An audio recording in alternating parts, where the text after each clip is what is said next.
Hey, hello, and welcome to episode 70 of the Megavision Show, the companion podcast to Megavision's magazine. Today is February the 7th, 2021. I'm Graham Cookson, the production editor of Megavision's, and joining me this week, oops, he did it again. It's Scotty Moe, the managing editor for Megavision's, and hit me baby one more time. It's Chris Powell, the editor-in-chief of Megavision. So yes, we are back once again live on Twitch. So come keep us company, fire for any questions you have in the chat and we'll try and get to them. As always, we'll be answering some of your burning questions. We have our feature discussion where we'll be chatting about SEGA's lineup of games for 2021. Ooh, exciting. And if we have enough time, we'll have our picks of the week as usual, where we're sharing some of the fun things we've been enjoying in the last week and stuff you can try at home. So yeah, let's strap on in and crack on with this week's Megavision's show.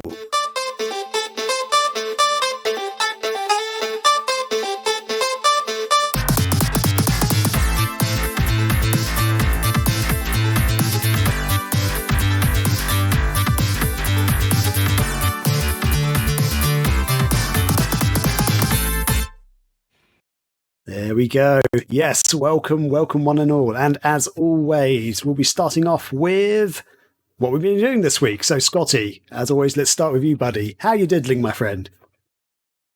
I'm not diddling anything. I thought that he said too. That is what I said. Whatever you heard, that's what it was.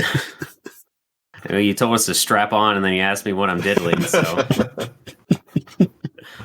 sorry to disappoint, I guess, but have either of you started watching WandaVision yet? The new series on Disney? Yes, so I have. Yeah. Did you binge it like us? We got through half of the first episode, and Odin was like, "This is all black and white. This is old. I don't want to watch anymore." I was like, he lost interest. I couldn't keep him slap into your it. son. He needs to be cultured. Damn, Jesus Christ! If you just kept watching it, you'd see magical things happen. Basically, yeah, I literally keep hearing great things. If you get a couple more episodes in, it'll be Odin approved. We'll say, yeah, let's say that. Yeah. So I guess no spoilers, but I'm enjoying the cinematography and they do. It's all homages to old sitcoms and stuff. But it's got that MCU flair. I don't know. I guess I can't say anything in this day and age of TV because either everyone's up to date. This is also a Disney Plus thing, so they do it weekly. They release the show weekly, like Mandalorian, because they think they're cool and can do that. But I think there are 6 episodes out now or something of WandaVision, but we're enjoying it. I think I'm enjoying it a little more than Rachel is right now, okay. But I can't say why, but it's cool. It definitely could only be done in a TV series format, so I can see why they went that route. Definitely. I heard you say, though, that you didn't seem to like that they release it weekly. So you prefer just them dropping everything in like Netflix style? Well, yeah, especially because this show, each episode is like 20 minutes long. They could definitely make the episodes longer. Yeah. Even though it says like 38 minutes for the timestamp, that's seriously like 7 minutes of credits. Yeah. Like when I first watched the first episode, it like came to like the end of it. But the ending music and ending outro is like an intro to a Marvel movie. The way, like, I don't know if like cinematically it just looks like an intro. So I was like sitting there going, has this actually just started? Like, what's going on? Because I sort of paused it briefly and I saw there's a lot left. And I was like, okay. So then we watched it and then it ended and it was just credits, like extra credits and stuff. And I was just like, oh, okay. Yeah, that's like 10 minutes of credits. Well, but it makes sense entirely for that show's setup, why they do it that way. Yeah, it kind of does, but yeah, that really threw me on the first episode. But regarding them releasing it weekly, they have to give us a reason to keep subscribing to Disney Plus now that Mandalorian's finished. Right? Yeah, because that's why. Oh, okay, sorry. Okay, you go first, Chris. Go first. Go ahead. Okay, you want me to go ahead? Oh, go ahead.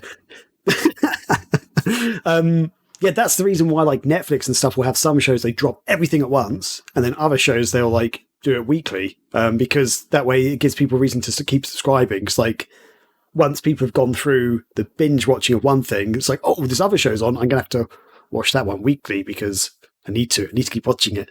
But there's this other show over here. Well, I'm waiting for that episode to go. I can keep watching that one. So yeah, that's like kind of the logic.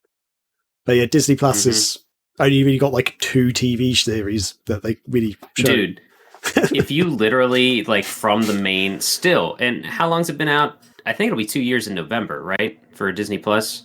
Cause I know it was in November that it released or that it premiered. I don't know what you want to say. Launched. That's the word.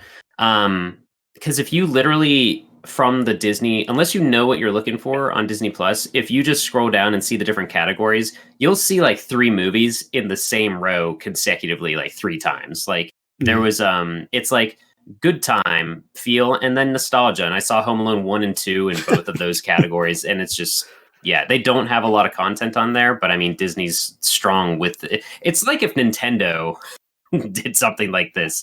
Like the biggest stuff that they show on there is straight up first party Disney. I don't know. Anyway, I'm complaining about Disney Plus, but WandaVision's fun. And yeah, I don't know. We've been. Oh, I should mention, since you guys not ranted, but you raved about it so much last week. We did start watching Schitt's Creek. Ooh. I forget what episode we're on, especially because very rarely does any type of plot get advanced in an episode in the first season anyway. I don't know. I don't really have much to say about it quite yet. We've been watching it and we're still watching it. So yeah, the first season, it takes you don't see a lot of character development from the core family in the first season or so. It you see more of that, but starts to see glimmers and stuff, and I think it's awesome. It's more about them, I think, just trying to get a feel of the town and of the people and everything. So it's a lot of establishing characters and stuff like that. And I think it really starts coming into its own in like the second season. And then after that, it's just off to the races. It's just amazing. So I really hope you stick with it. It definitely gets a lot better.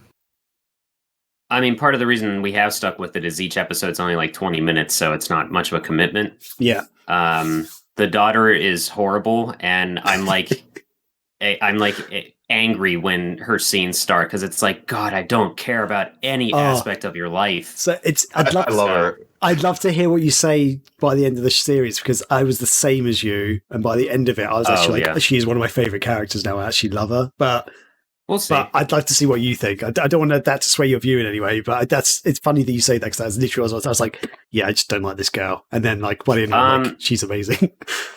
I will say that the main reason we're sticking with it is I have not told Rachel anything that you guys have mentioned about the show, but it's not super entertaining right away. And like, she's made that apparent. I'm like, yeah, but Chris and Graham said some stuff happened that I can't say of how things occur and whatever that like, I feel like we should give it a solid try. And what's Eugene Levy's son's name? Is it David? Yeah. I know that's his character's name. Is it in real life though? I think whatever his name is. I thought it was David in real life, wasn't it? Oh, well, or Dan or something like that. He just hosted SNL over the weekend, Saturday Night Live.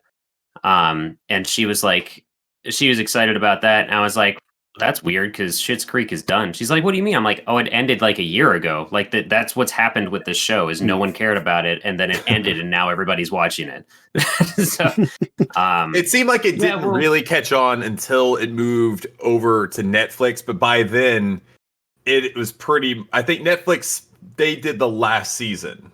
But after it came over from Pop, because that's where it originally aired in the United States, which is this terrible network that's in like a tiny percentile of the homes in America. So that probably had a lot to do with a lot of the initial part of knowing what it was.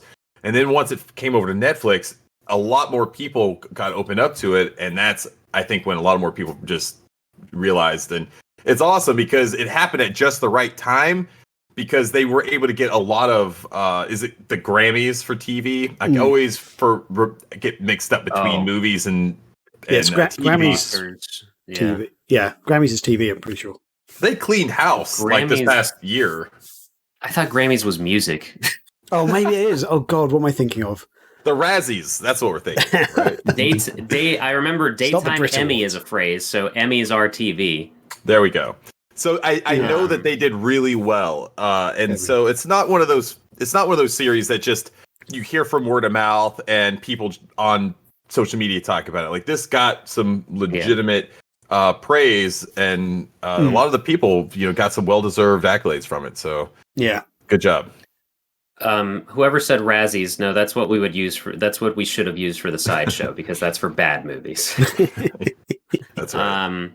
Yeah, no, it's we'll keep at it. We'll keep looking at it, keep watching it. Like I said, it's very low commitment level with the length of the shows and everything. No, yeah, it was. I'll mention this real quick and then move on from it. But like you said, Chris, it was on Pop that like 5% of America had, and that logo pops up every start of the episode.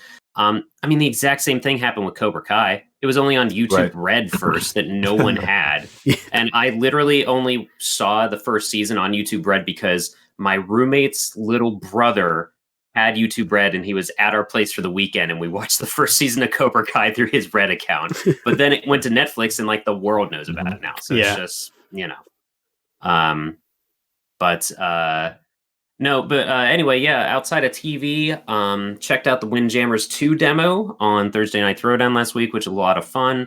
It ended up just being me and Tornado Jones, which kind of worked because both of us were figuring out what they changed since the beta and the differences between the prequel and that. I won't say too much because I know we're going to have an extensive Windjammers discussion eventually when that game comes out, but I am ready for it. I'm warming up to the new art style, and I really legitimately don't know what I like about that game because it's very much like Pong combined with fighters, and I suck at fighting games. I don't really enjoy a lot of them, with the exception of like Marvel vs. Capcom because it's just so insane. But I'm excited for where it's going. The thing I'm most excited about is the fact that we can have it online and have an open lobby so that it's not just one-on-one all night. Because we tried to do that with the first one. It had no lobbies and we just had to hope that we got synced up. And so whoever was hosting the stream basically had to play every match so that Twitch was displaying every match that we played.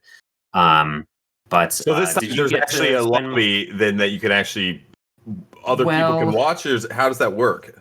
Not with the demo. The demo is very much a demo, because the only options were 2-player versus or online play. You couldn't even go into the settings. So you could only essentially do just a quick match and hopefully get with one of your buddies if you weren't already. So like Anti-Chris, Corey, and I tried to play Friday night, but we couldn't get the three of us to consecutively go at each other in that game. So there will be lobbies. I'm so confident, even though they haven't confirmed that. I don't see why they wouldn't, because that game's only gaining popularity. It's still crazy to me that a Windjammers 2 is even coming out. And as Corey and I have discussed in depth, every .emo release has had a limited run physical edition, so most likely Windjammers 2 will, and I'm ready for that. Yeah, it's fun. It's I guess for people that have no idea what Windjammers is, a quick correct elevator pitch for it is top-down frisbee against each other, like competitive frisbee throwing, but you have specials for each of your characters. There's a roster and there's different fields that have different environmental effects kind of thing and stuff like that. So you do certain combos to get specials off. So it is like that it is a fighting game in that respect, but it's very much like Smash Brothers. Like everyone has their over A attack, and stuff like that. Did you spend much time with it, Chris? I saw that you had it on Steam. It alerted me. I played for about 2 to 3 matches and I realized I have no business playing this game because the guy got destroyed. I have this, I don't know why, like I have this bad habit in this game where I anticipate where I think they're going to send the frisbee to, and I dive in that direction. And so oftentimes, and I get so mad at myself. I'm like, why? Stop doing this. And I do it every time. And I just give up easy points all the time. And I just have just a stupid over-aggressive play that I'm trying to force myself not to play that style. But it's a bad habit. I keep falling into it. And until I can do that, I'm going to be bad at it. I did notice though, it's some of the one move that it seemed to be like you could jump up and like throw it right at the ground, almost like at a diagonal over there. Yeah, you're basically spiking it. I did not know how to like defend that. I was like, oh shit, wait, what is this? I didn't know what was happening. That move, so they did add 2 significant changes to it controls wise, because you could there's a throw and there's a lob. So lob is like a gentle thing, and that kind of, the pros will tell you that you kind of could set stuff up with that. But they added a move where if the disc hits the ground, if you hit R1 in time, you'll actually basically hit it off the ground, catch it, and throw it. So I think that's what you were seeing, sort of. And there are special moves you can throw combined with lobs. There's another move that's literally like a backhand, like they just bat the disc back, so that'll speed up the momentum of the disc as it's going. But yeah, it's deep. It's a deeper game than people give it credit, and it's probably because it looks like it's just colorful insanity from the 90s, so you don't think much of it. But it is. I've lost my train of thought now because I was too excited for it. It's a good game. I like I said, I don't know what attracts me to it other than the aesthetic, because I'm not good at it. But yeah, it's fun to watch as well, so I'm excited for that. TJ's in the chat, and what up, Iron Chef as well. TJ mentions that Scotty likes fighting Climax too because he likes throwing washing machines. That's a weird Dengeki Bunko Fighting Climax is a fighting game that SEGA made that has like everyone from Sword Art Online characters to Hatsune Miku color schemes for characters to a Nights into Dreams level. I remember that coming out. That seemed so long ago that when that came out. Was that PS3? Yes. It is this game. I will show you if this looks familiar to anybody, but for those listening, I'm showing them the cover of Fighting Climax on the PS3. It's got this came with the soundtrack. Cool. Never listened to that one. There is a Sonic level, but it's a lot of anime characters, like tons of support characters in it. It's a mishmash. If you know the Dengeki Bunko is saying like Jump comics or whatever. Oh, okay.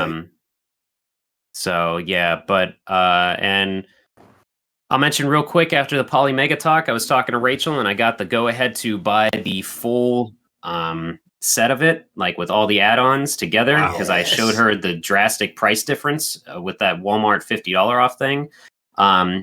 Unfortunately, we've had some car issues lately, so that's gonna maybe have to take a back seat right now, but I'm gonna order it before that Walmart discount thing disappears, because that needs to happen. Nice. That's gonna be awesome, because hopefully they actually get everything on time, because I think they were saying the second wave of pre-orders will start shipping in like March to April or something like that. And I think the pre-existing pre-orders were supposed to begin in late February. I want to say February 21st. I think they're saying those are going to start. And then I think a month later. So anyone who's doing the pre-orders now, I think in late March, I think those are supposed to start or something like that. Okay. That's good. I have seen some people getting them already. Really? I didn't know that. Oh, wow. Our buddy Sarumaru has his. He was streaming it the other day. Ooh, nice. Like the whole set, all the modules. But for those that don't know, check out last week's thing. We don't need to go down the describing the whole Polymega bundle again.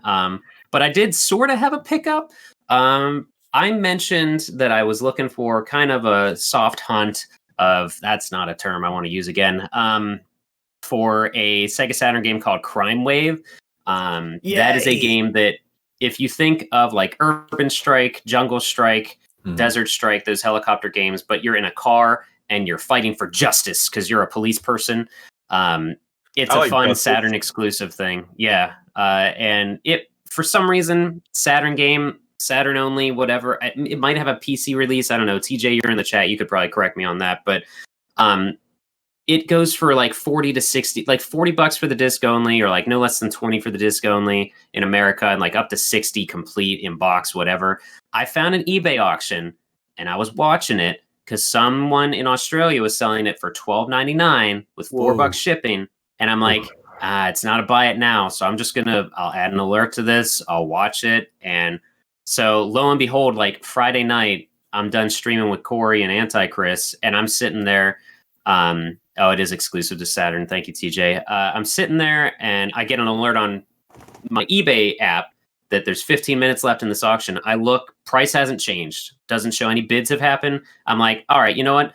Since I'm a little buzzed after a good Friday night, I'm going to set an alarm on my phone for 7 minutes from now, or 9 minutes, or some weird amount, so that it would be like the last 5 minutes of the auction. Because I'm like, I've been sniped one too many times. I don't even bother with auction bidding wars on eBay anymore. I just do the buy it now or nothing else. So I'm sitting there. I'm like watching some streams, and watching this auction. I'm like, and I wait until I literally wait until the last 2 minutes, and I'm like, all right, I'll put in $20 as my max bid.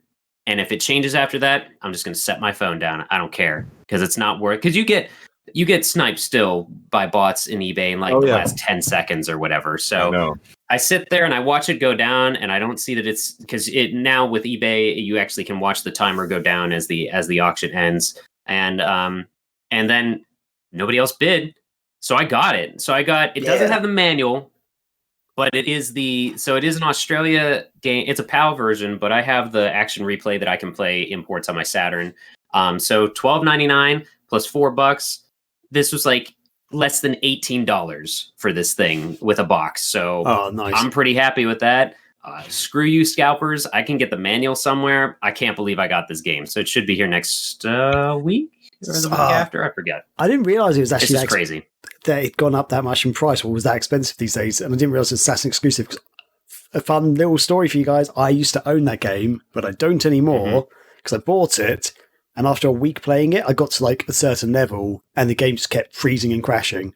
I think it was like only the second level actually I got to. And there's just like they're big levels, freezing and crashing, always basically at the same point pretty much. And so I just took it back to the shop and was like, "Yeah, this game's broken. It doesn't work." And they didn't have another copy because it was secondhand already when I bought it. So I got something else. But yeah, never seen it since. Never picked it up. But yeah, I owned it. I owned it briefly.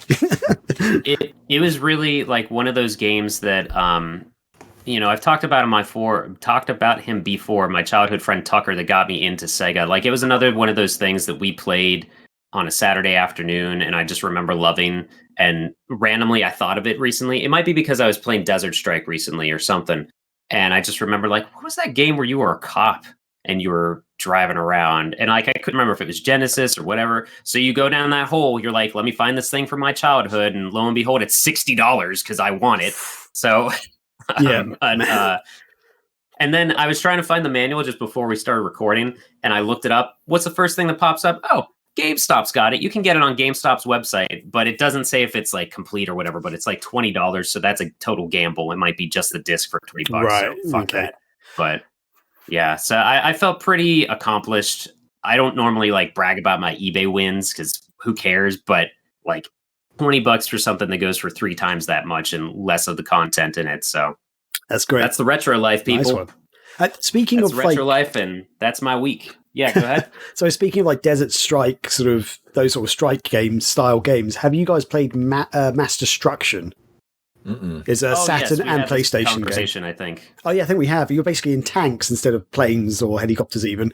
Planes. You're not in planes. Anyway, something flying. Actually, in Jungle Strike, you could be in a plane on some levels. Anyway, it doesn't matter. Basically, in tanks instead. Yeah, I think you're on a motorcycle in one of the Strike games too. Oh, really? I don't think I played that one. Very briefly, if I recall correctly. Oof. But no, Mass Destruction is a lot of fun. I played the shit out of that game. Yeah, I played that game so much, but there are levels that you can only unlock by doing certain things, and I've just never figured out. Okay. I think I've never actually. It's a good game. Good soundtrack. Yeah. I really enjoy that game. I randomly started playing it this week again. I picked it up and was like, "Oh, I've played this. I haven't played this for a while." I'm like, "This is great, loving it." Anyway, that was a game that my buddy got at a Walmart that had the wrong price on it. You know how sometimes you'll find those where they're like missing a digit. Ooh. So he got it for like $10, and it was like $9.99 instead of $39.99. Yeah, the good old days when you could find those out in the wild. Wow, love it. Cool. So, Chris, buddy, what's been going on in your life? How are you diddling today? I have not been diddling today. But I'll say this: I did get my COVID shot yesterday. Ooh. And I feel fine so far. I know my wife was saying that there's some people at her work that she knows that got it, and they've gotten sick from it. And so a guy at my job, he had his shot 2 weeks ago, and he was off for a whole week because he just felt so bad afterwards. Oh my god! Yeah, that's me paranoid. Last night, and I'm like, wait, am I feeling something? I think I might be having a headache coming on, and then I start like getting all paranoid. But it was weird because have you guys signed up for your COVID tests or your shots or anything like that yet? Nothing yet. In the UK, we haven't. We can't do it. So only certain people are acceptable to actually do it at the moment. Like the people who are potentially, vulnerable people, basically.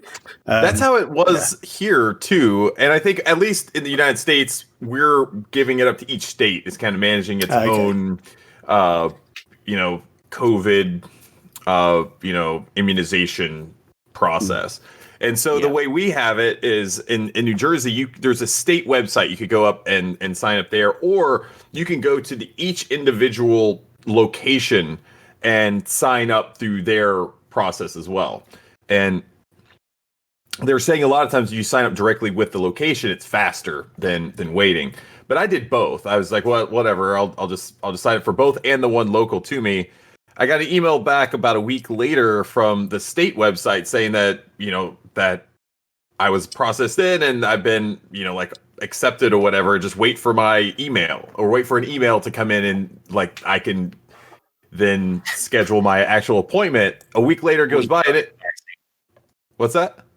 I said, we'll email you the vaccine. Yeah, it was just a weird process. And then I got it, but the actual process of going online and scheduling it was actually pretty easy. And it was at a local college about 30 minutes down the road. It was a weird thing because all the National Guard was there. And so it was it felt like a military run operation. And they just had, it was weird. They just had us go all through these long, it was almost like a maze to get to where we needed to be. And I guess it's all for, social distancing and everything. But yeah, it went through as pretty easy process. And then I guess I have to go back in 2 weeks to get my second shot. And so far I feel fine. So we'll see. A relative of mine, they got their second, and the next day they were just achy all over and kind of feeling better the following day. But the following day, the arm that they got the shot in, just immense pain. So they're fine now, but yeah, just like COVID affects everyone differently. The vaccine's going to affect everyone differently. Yeah, my arm is definitely sore. It feels like getting some, I don't know, I can't remember what type of vaccine I would get as a kid that your arm would just be sore for a long time. Maybe it was like the chicken pox or something, and it would be fuck, it'd be sore for a week. It's it definitely feels sore. Other the flu, it's just a shot and you're done. But there was certain, I remember as a kid, there were certain shots you'd get where you'd be God damn, this hurts really bad. I've had some. I've had the smallpox. I'll tell you what, anthrax was the worst. And when I got my anthrax vaccine, it felt like getting kicked in the arm by a horse. It just it felt like my whole arm, for one, when it went in, it felt hot. I could feel it going in my arm and it felt weird. And then it just felt like my arm, someone just punches you really hard, your arm goes dead. That's what it felt like. And I remember I was almost feeling like I was going to pass out. I was and I eventually got better and everything. But the anthrax by far was the most painful vaccine I've had. But the COVID one, this one is a little sore, but other than that, it's fine. So I'll let you know when my arm falls off, though. I guess that would be someone I should probably call the authorities at that point. Maybe, yeah. It sounds like what you were describing, since you're in Jersey, maybe you were in WandaVision as well, because it takes place in Westview, New Jersey. Oh, is that right? Yeah. You probably didn't even get that far enough into the show, it sounds so, yeah.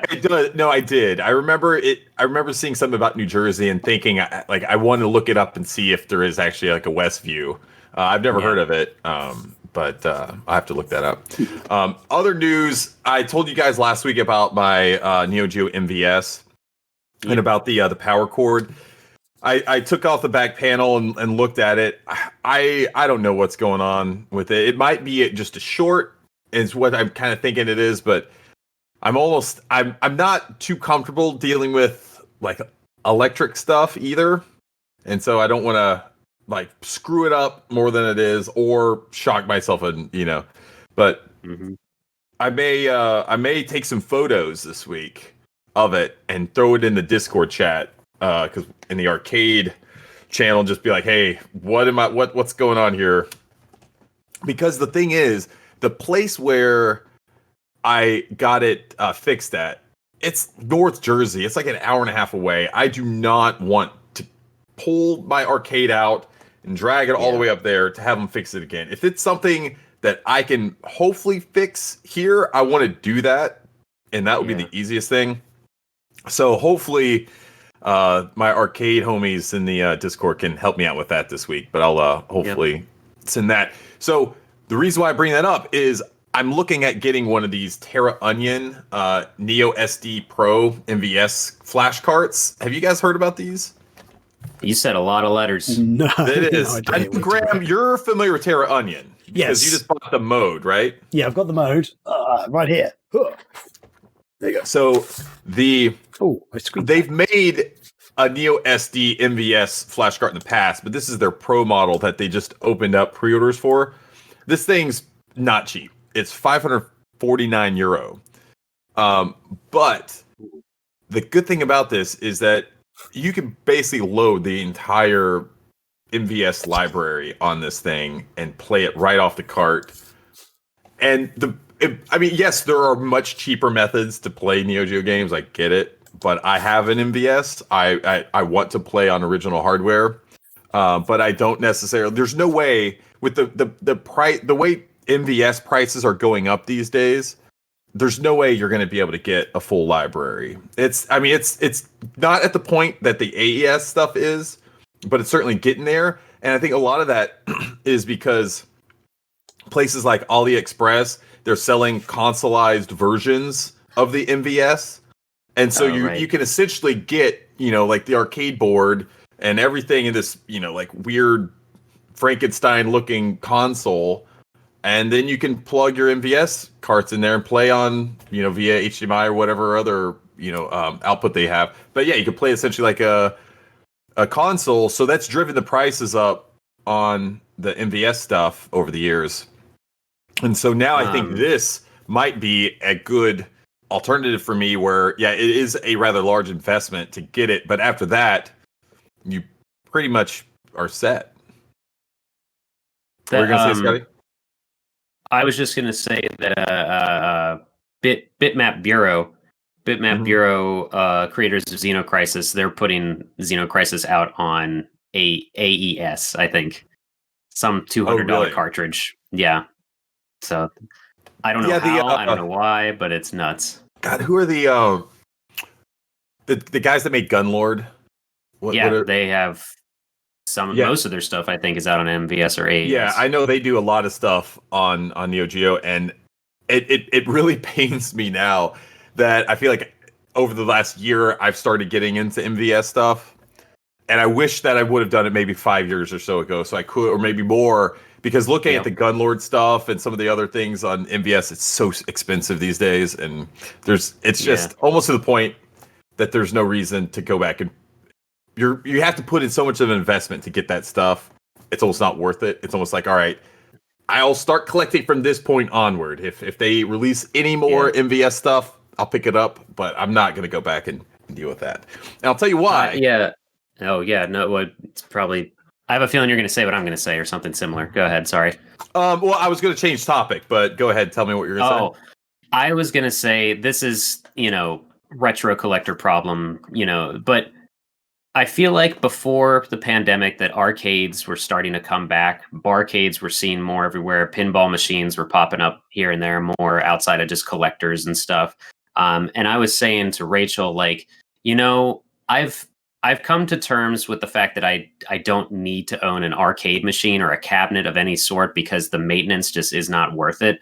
And this might also come from the vehicle issues we've been having lately. It's like I don't need to try to do it, but then I was thinking like, but eventually when we have kids, just how the pandemic's gone and how barcades and arcades and everything, like there might not be arcades, so that might not exist. So I think the dad mindset in me and the collector mindset in me would be, I want to get an arcade machine.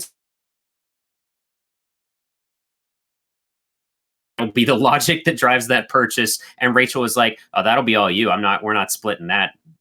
So I was like, "That's fine." But yeah, so I feel like I think we're going to see. I think we're going to see arcades become more and more accessible to more people. I think you're going to see the prices continue to come down on certain things like Arcade 1-Up. I think there's going to be more and more people come into that space. Probably in the next, couple of years, you're going to see a lot more. I think you'll see more countertop stuff too. Plays better in maybe small spaces. I mean, the Arcade 1-Up, I think even still, it's very good to have it in an apartment and things like that. It's not a big footprint, but you still get a lot of use out of it. So I definitely, man, I love my arcade when it's working. But yeah, because I got NAMM, was it 75? I think a couple weeks before, and then I played it like one time, and then the machine Where is ended that up set going up out in on your me. house? Do you remember where? Well, it's to the left of my TV in the back family room. Okay. I think Jesco had a kennel there. We moved the kennel out, and then we put the arcade there.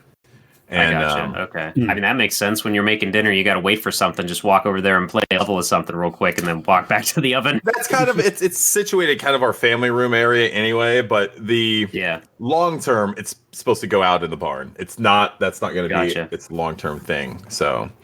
TJ in the chat mentions buy a Rec Room Masters cab. Are you familiar with those at all? No. I'm not sure. I don't know what that is. He said throw a console in it. Best of both worlds. Wham bam boom, I guess.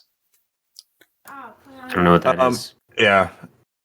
The other thing I was going to say is that we were talking about retro prices like going up over the years and stuff. I'm not going to say the name of the game, but I may have spent a little. Well, you got a really good deal on eBay earlier, Scotty. Whereas I think I'm on the other end of that spectrum. But more to come. I'll tease it there, and we'll see where we go with that. I'll tell more on the next episode. But it was plumbers don't wear ties, wasn't it? I'm not saying it. Not gonna say anything. I'm not. We're gonna keep going. I got some pickups I want to show you guys really quick. The first one, I pre-ordered this a long time ago. Completely forgot about it.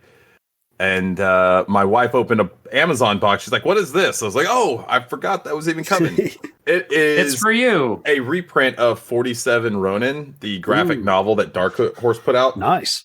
A while back. I was not really familiar with it. I've never read this prior to picking it up, but I think I just came across it on Twitter. I was like, that looks amazing. Are you guys familiar with the story of 47 Ronin? I watched any of the movies? I only know the Keanu Reeves movie, the hit movie film. The hit film. It's all historically accurate. I'm sure. Exactly. Yeah.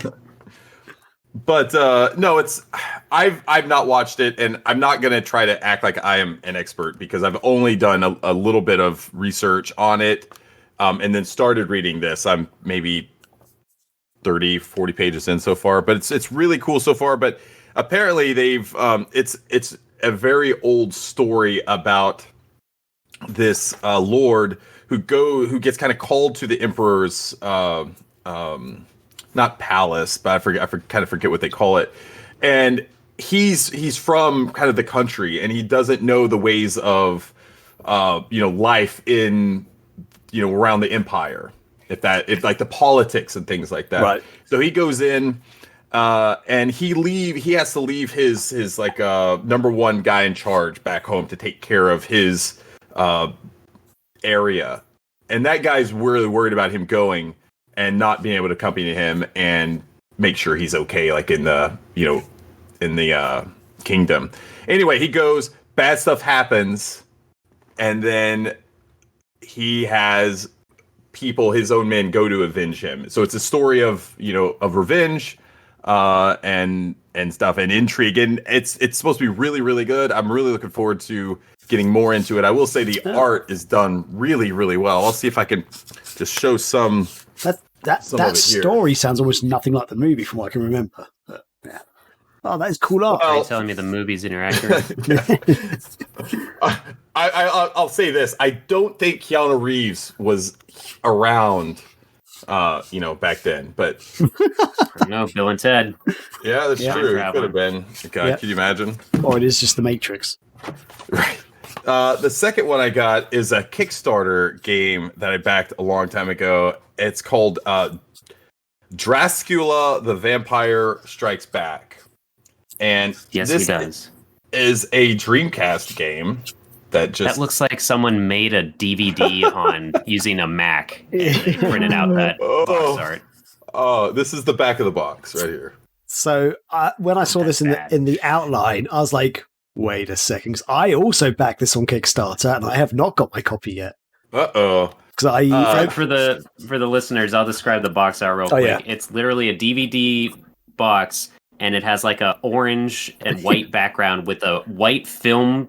It looks like a film cell with the holes in it, how you place on a projector, and that's the cover. Like it looks like someone made a DVD for their wedding on a Mac computer. It's like it's a template that they had, and he's like, oh, that looks like a good image, and let's put some other text on that. I'm sure this came from like DVD Maker 98, and they just used it on there. But anyway, the best part though is when you open it up, and these are actually Wii cases. It's from a Wii case. Oh my God, wow. It has the Wii thing right here. Oh my! The CD looks blank. It's just a blank. It has their.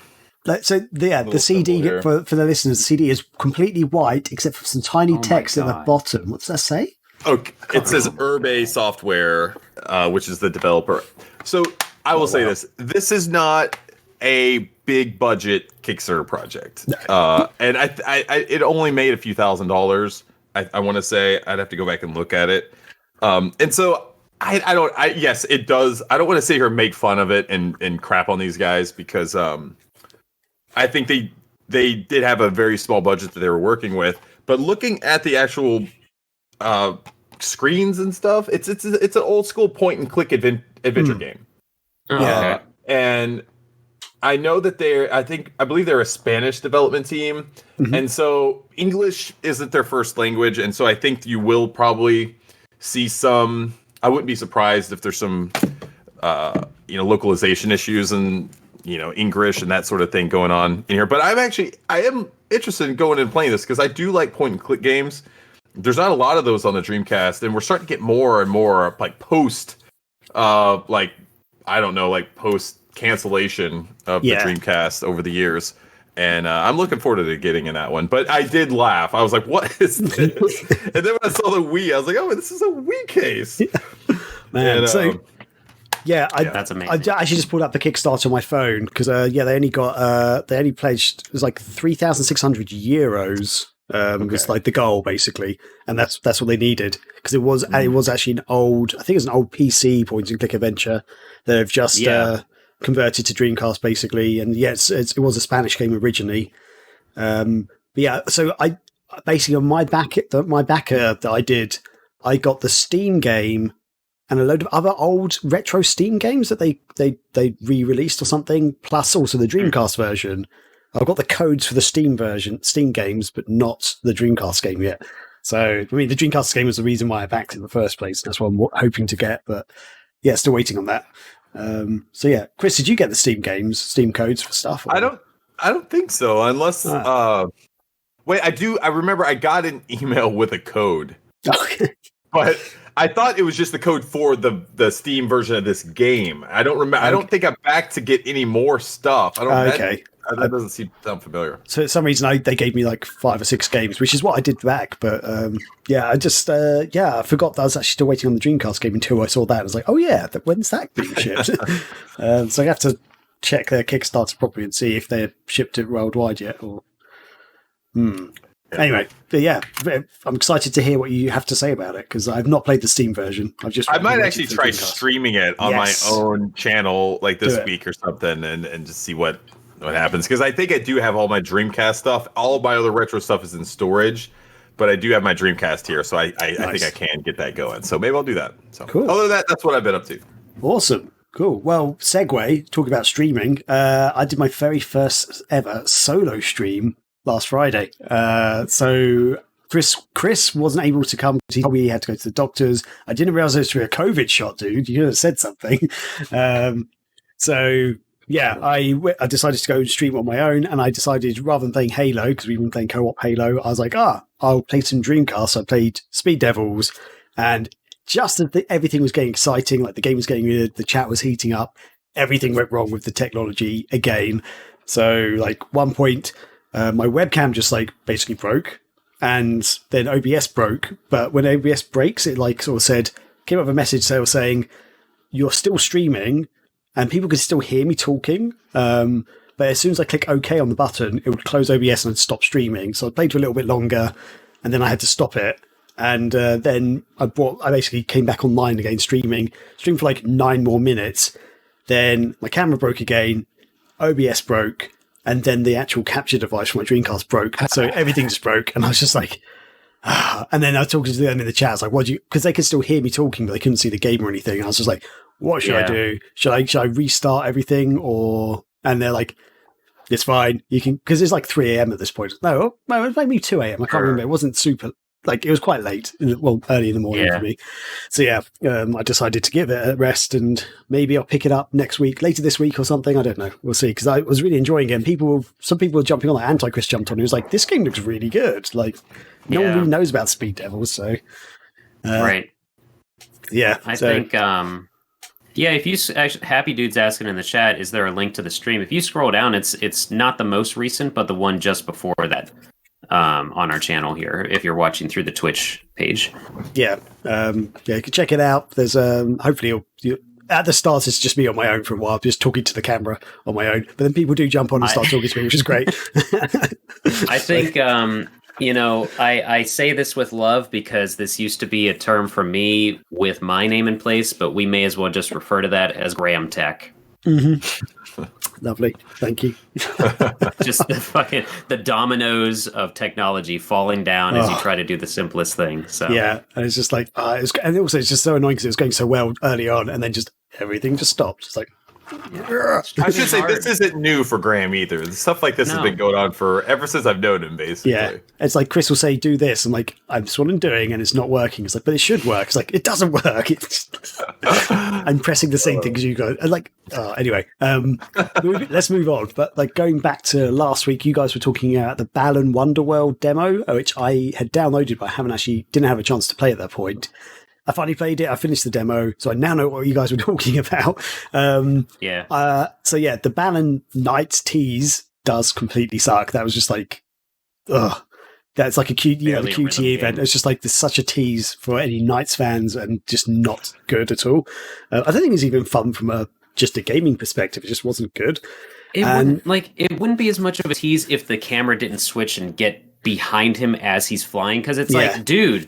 This could have been a Knights game again, right here, right now. Why am I only hitting a button? But you fully expect that, though, coming into it. It's like it's so leading you into that, and then it's like, it's just a button press. At that point, just make it an FMV. Like, don't insult my just time that you're gonna say like, we're gonna throw in some sort of like button press, and that'll keep you happy while you watch this video. Like, fuck you. Just make it FMV and just let me. I'll look at my phone for 5 seconds while this video plays. Yeah, I don't have to mash a couple buttons, you assholes.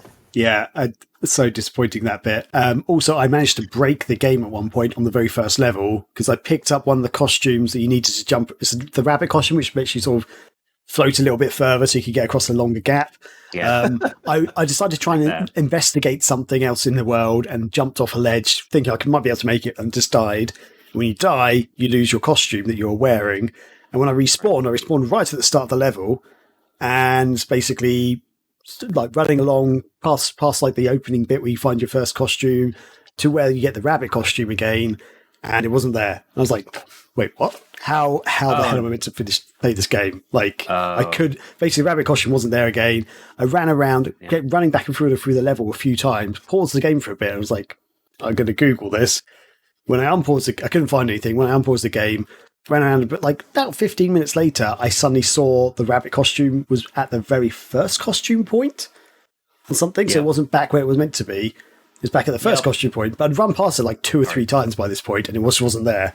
And I was just like, okay, so I don't know. The game, maybe I didn't break the game, but at the time, it was just that like, happened to me too.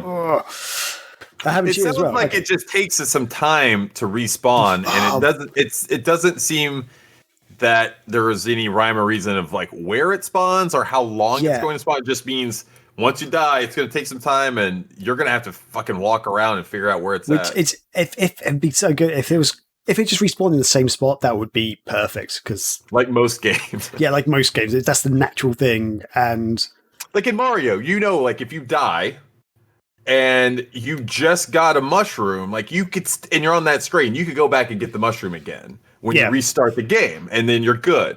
That has pretty much kind of created an unwritten rule in how you do a lot of these kind of games when you're doing stuff like that. And this one just takes those rules and throws them right out the door, like I like to throw those little fucking bunny things right off the little ledge in that game.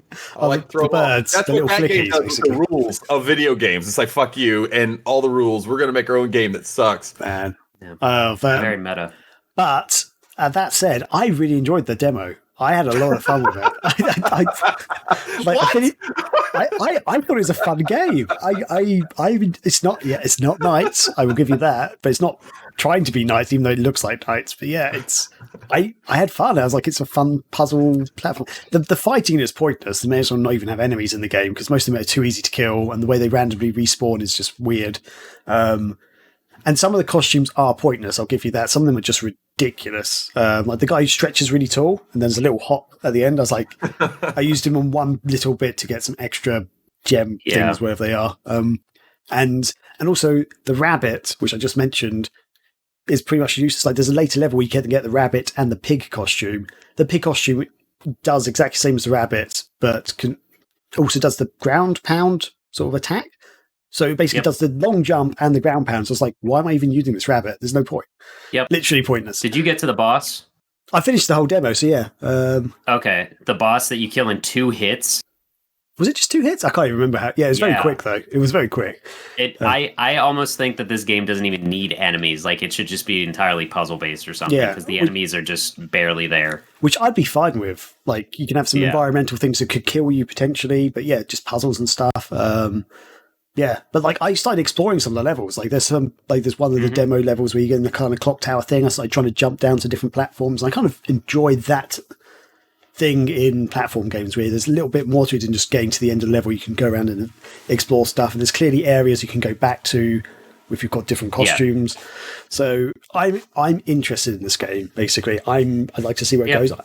It may not be the best game ever, but I'm certainly interested, and hopefully it holds up. And there's been complaints about how the game would sort of suddenly just freeze occasionally, which did happen with me as well quite a few times. Like you'd be running along, suddenly just randomly just pauses for a second. And you're like, ooh, that's a bit strange.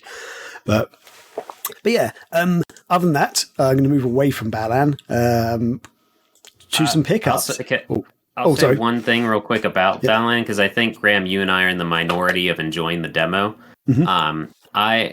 I left the demo overall more intrigued than disappointed, like most people. Right. Yeah.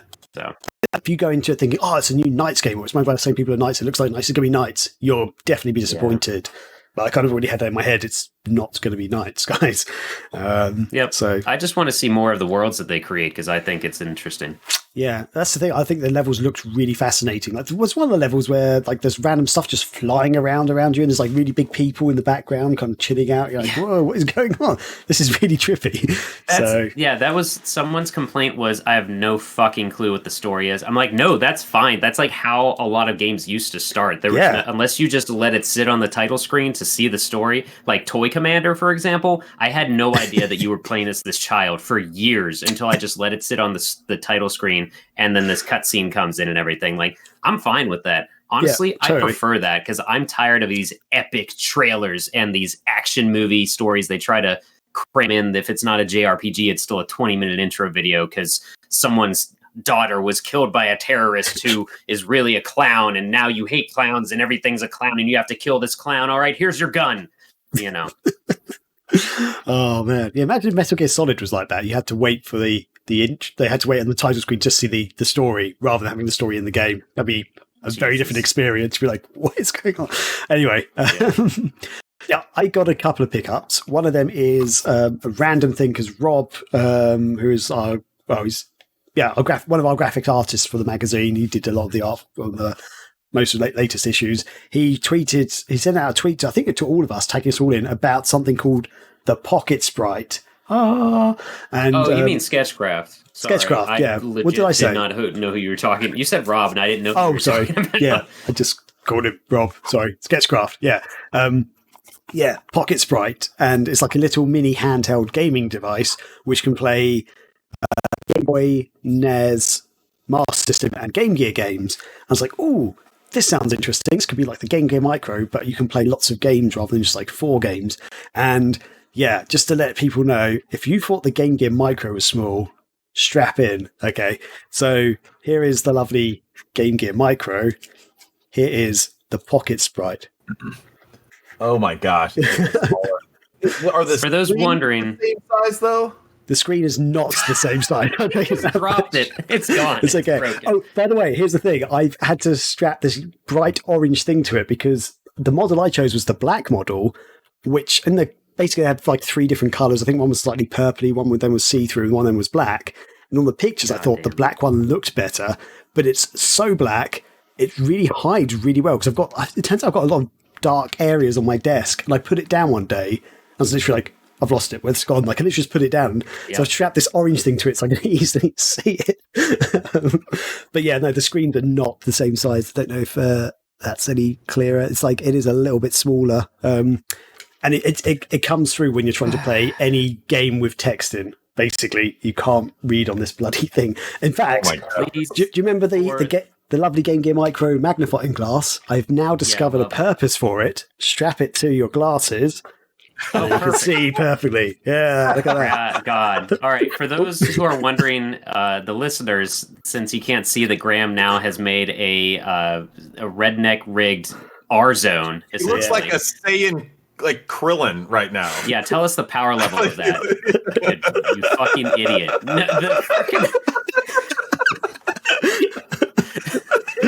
For those that are wondering how small this thing is,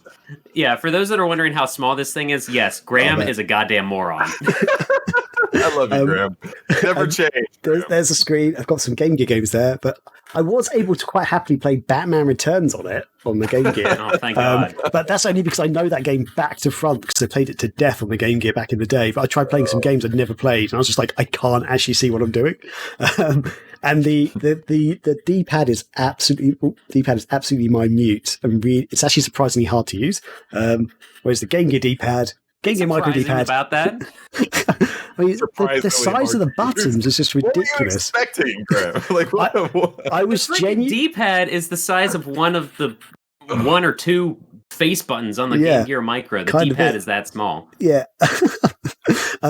Jesus. I was expecting this to be either similar size to the Game Gear Micro or slightly bigger because they were like, it's designed to be comfortable to fit in your hand. Like, we've got it to the smallest but most comfortable level to play the games. And I'm like, okay, cool. And yeah, if you have to be a raccoon or I don't know. Anyway, but yeah, so it's kind of cool because you can play lots of little games. It's very small that you can fit in your pocket very easily on your keys and stuff. But yeah, it's more of a gimmick. Well, I don't want to say it's more of a gimmick because it does. Well, it genuinely works, and you can get some enjoyment out of it. Because I was playing the games for it for a while, but yeah, it's ridiculous. Yeah, you're right. It's more of a gimmick. I'm an idiot, but I'm glad I bought it. It's about interested. 2/3 the size of the Game Gear Micro. Yeah, let's just do a comparison that way. So I'm trying to get my camera leveled out. There you go. That's height wise. JM&A Christmas. Yeah, width wise, I think they're still small. Man, Does it? What's the battery? Is it a? It's a rechargeable battery in it, so it's USB micro USB plug-in. I don't know how long the battery lasts. It seems to last a decent amount of time. The annoying thing is you can't put a memory card in this. So it's actually only got built-in memory, which I can't remember how big it is, but because Game Gear games and stuff are actually really small, only a few kilobytes, actually you can put quite a decent amount on here. The way it updates, though, is actually surprisingly efficient. You don't use a USB cable to update it. They've got Wi-Fi built into this, so it creates its own Wi-Fi hotspot, and then you go to like a website, like a what's it called, like an IP address on your browser on your computer. So you connect your computer to the Wi-Fi on this, and then you go onto this IP address, and it's like the menu for this, and then you just basically select games on your computer to put onto it. So. Yeah, and it sounds like it's kind of like how the Switch does. When you, I don't know if you've seen, there's a recent update with the Nintendo Switch that when you want to share like videos or screens that you capture, there's now an option, instead of only posting on social media, it says send to phone. And when you do that, it does the same thing. It creates a Wi-Fi hotspot. So then you go get your phone, and then you connect to the hotspot for the Switch. And then it sets up like some sort of transfer thing. And I tried it. It didn't work with my phone. My phone's a piece of crap, but Samsung Galaxy S20. Never buying another Samsung phone again after this one. Really? Oh wow! I've not been a fan at all. It's a step back from my S10 for sure. Oh, okay, interesting. Anyway, well, the Wi-Fi hotspot on this works brilliantly. So there we go. And another pickup I got. Man, oh, sorry. I thought you were going to say just one last thing about that thing. I thought you were going to say that, and it has Wi-Fi, and then I thought you were going to say you have to navigate the site through that freaking nickel-sized screen. You have to go on your Dreamcast and get a Dreamcast. You go log on to your Dreamcast web browser, and then you go to this website. You go to the website and then download a .bin file. You open the .bin file, and then you run this app on your Dreamcast that then updates and transfers the games to your pocket sprite. And that's how it works. It's easy. Yeah, it's so simple. Mm-hmm. Wow. Just feed it to your console. Oh, man. But I'm kind of glad I bought it because it's kind of just a fun thing to have. But at the same time, I'm also annoyed I bought it because, it's just ridiculous. I think it's kind of cute. I will say that. It's fun. Keep it attached to your keychain, Graham. And, whenever, you never know where you're at. Maybe you're out, and you have to go for a poo, and you're like, you know what? I'm going to go for a poo. And then, hey, wait, I got this thing. And you could play Batman while you're I will say, because I used to have an emulator on my phone. Well, like a Game Gear emulator on my phone to play Game Gear games on my phone. And this is easier to play than the Game Gear emulator. Even though the screen was bigger on the Game Gear emulator on my phone, because the phone screen's clearly bigger than this, just the button presses is tactile, so you can actually play the games, whereas touchscreen buttons suck. But maybe I will, Chris. Maybe I will take it to the toilet occasionally. Maybe I'll just leave it in the toilet. And drop it right in there. I guess I just have it hanging next to the toilet paper. And like people will be like, "What's this?" Oh, games. Excellent. So there we go. And then something more exciting, which is a better purchase, I'm going to say. So I mentioned it last week, and Stevie mentioned it to me the week before about this thing called the Sega Saturn Satiator. And it's arrived, and it's probably got the most Japanese-looking packaging I've ever seen in my life. Just holding that for describe that. Okay, so what we have, audio listeners, is a very, very pink box with a panda bear on it, looking very sort of cheap. I want to say chibi style. I don't know if that's quite correct. Like big head, very big eyes, with the eyes of big S, like the S logo for Satiator in both eyes. Like the writing text on it is very cartoony, childlike, with red, green, and pink writing on it. The back of it's also just very pink, and it's got a big panda face on there as well. And it looks like there should be candy inside. Yes, basically, it's like the size of a pack of playing cards. That's how big the box is. So it's actually quite a small box, but it's great. So if you guys want to know about it, so I've got the GDMU on my Sega Dreamcast, which works really well, but it was a massive faff to actually set up. Like it actually took me Googling and stuff to actually work out how to do stuff and how to actually get games onto my memory card in the right format. Well, like basically the decent way to get on my memory card to then having a menu that then was easily selectable for my Dreamcast. The satiator, I went to the website and it's like the simplest thing ever. You basically drop like 2 files onto a blank SD card, then just drop your ROMs on there. And it just magically does it. And setting it up, there's no taking apart your Saturn or anything. I will now hold up my Sega Saturn. Yay. So this is my Saturn. This is the front of my Saturn. This is the back of my Saturn. So this is the slot at the back, the little, I don't know what you call it, like a little wind expansion slot area. Yeah, it's an it's expansion. where you replace the battery, too. So yeah, it's where you replace the lithium battery. Yeah. There we go. So I just need to... There we go. It goes in the slot where the video card, VCD card goes in. And this is it. This is it, basically. My memory card is in the top there, if you can see that. Damn. And basically you have to have a working battery, because it turns out my battery had died. But it sort of says, just replace that. And all you do is slot it in. The memory card can pop out freely if you need it to. And then it magically works. And it turns out it was perfect time. It turns out it was perfect timing for this, because I haven't touched my Saturn for a few years, actually. And it turns out the CD drive is dead. Like completely dead. Shit. Like I basically, before I put the satiator in, I decided to just test out a game on it to see if it was working. And it just kept, as soon as you put the lid down, it just freezes. It might sometimes try and load the games. Freezing. I was like, oh, my game's broken. So I tried out 3 other games and they were all just not working. They were perfectly clean on the other side. I'm like, this is fucked. Then I tried the satiator out and it just worked magically. So I'm really happy about that. One slightly annoying thing is my Action Replay 4M cart, which I used to use to play like Japanese games, is now dead, apparently. The Saturn just does not register it exists.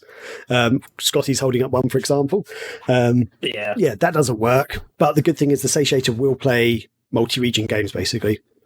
And that's the other thing about the satiator. You don't need to replace the CD drive or anything. So if you have got a CD drive that works, you can play games off your SD card, but also you can play your physical CD games still, quite happily. So it's really cool. So all you do is basically turn it on, and if the lid is shut, it just automatically boots up the satiator. If you want to play a CD game, you press reset, and it resets the Saturn to go to the CD. And it can have up to a terabyte memory card in there. So basically, every Saturn game that exists, you can basically pretty much put on there. Nice. So I was just testing out a few of the games I already own on CD. I decided to download the ROMs and test them out. I was like, it works because it's not an emulation; it's using the original hardware. So, like some games which do not emulate well at all, like for example, Tomb Raider doesn't emulate well at all, runs perfectly on this. And then I had another bit of fun thing that I've got this little device here which you plug, like the yellow, white, and red cables in, the component cables into this, and then it goes into HDMI, so I could do some recording to my capture device. This little device I'd actually lost, and then I found it, and it doesn't work. It's dead. So I had to order another one, which arrived today, and I tested it out, and it does work. So thank God for that. But so hopefully I'll be able to actually stream some Saturn games now as well. So all exciting stuff. So I just have a question, and also this is, I don't know. I think you went the route that maybe I should go instead of a Polymega, because the Polymega is a near $700 solution. Mm-hmm. This looks like a $200 solution. How much was that thing? I think it was around $200 actually. Yeah. So the thing is though that you're still going to be dependent on that Saturn working. Like if it's not right. If the motherboard, something fries on that, you're still playing on old hardware. Yeah. At least with the Polymega, it's one self-contained unit, and it can do all these things. I definitely, this is the best way to play and on original hardware. I could totally understand where you're coming from, Graham. I want to do the same thing with my MVS. I get it. But I think there's room for both of these things to exist. You know, like there's people like you, Graham, that want to play on the original hardware. There's both of us want to do that. But there's also this other sector that wants the Polymega. And I think for us, you draw a Venn diagram, we're in between both of them. Because, you know, like we're all wanting the Polymega.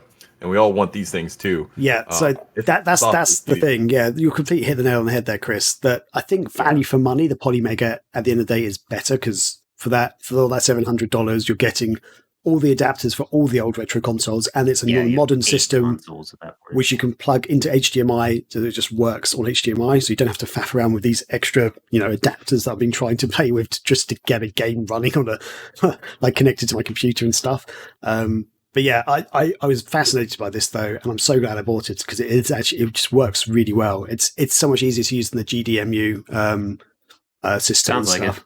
Yeah, I was amazed at how easy it was just to slot in, and I was just expecting to have to faff around a bit, and it's just like, oh, it just works. Like this is well. That's also like the Saturn. There's been SD card reader talks of the Dreamcast, whatever else, but the Saturn was just a very user-friendly, like accessible console, just like you showed with that compartment door on the back. Yeah, just like and I only know that from replacing my Saturn battery multiple times, but to do that on the Dreamcast, you have to like take it apart if you want to replace that battery. Yeah, I looked into that and I was like, oh, yeah, this is a bit crazy. But yeah, so that's the one thing. If you were to get the satiator, make sure your battery's working. Just order a battery just in case, because that's what I did.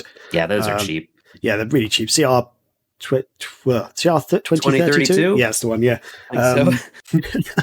Yeah, but yeah, there you go. So check it out, everyone. Satiator for the Saturn. Woo! Hell yeah. Yeah, big fan. So cool. So that is my week, basically. Wow. Sorry, I don't know if that took. That's our hour-long intro, everybody. Do you guys want to take a break and come back to the mail sack, or what do you think? Well, I can power through because we'll take a break at the next segment. We could do. We've only got one bit of mail sack, I think, haven't we? Anyway, so yeah. So let us move on to this week's mail sack. Here it is, where you ask us stuff and we answer it. Hooray! There we go. And there you go, Scotty. You now may play your guitar. No, ukulele. I keep calling it guitar. Tiny guitar. I don't know. Yeah, it's technically not a guitar, but we're just Wikipedia it. Anyway, it's time for the mail sack. What? I was going to say that's the Pocket Sprite guitar. Yeah. Yeah, that was only $200, and I can get it lost. I can lose it in my room real quick.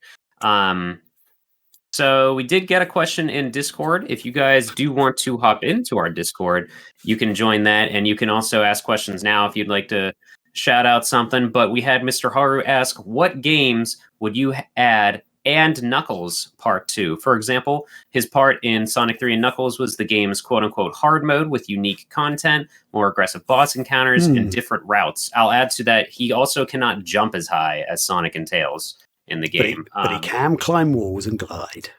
He sure can. So if no one's noticed in the background, I do have my Knuckles and Knuckles. I have one of those bead art of Knuckles gliding, and for Christmas, Rachel got me one of those kind of cell phone holding, like it's Knuckles. He's just got his hands out to hold whatever you put in his hand. So I thought I'd make a Knuckles and Knuckles tribute, and so Knuckles is holding Knuckles and Knuckles.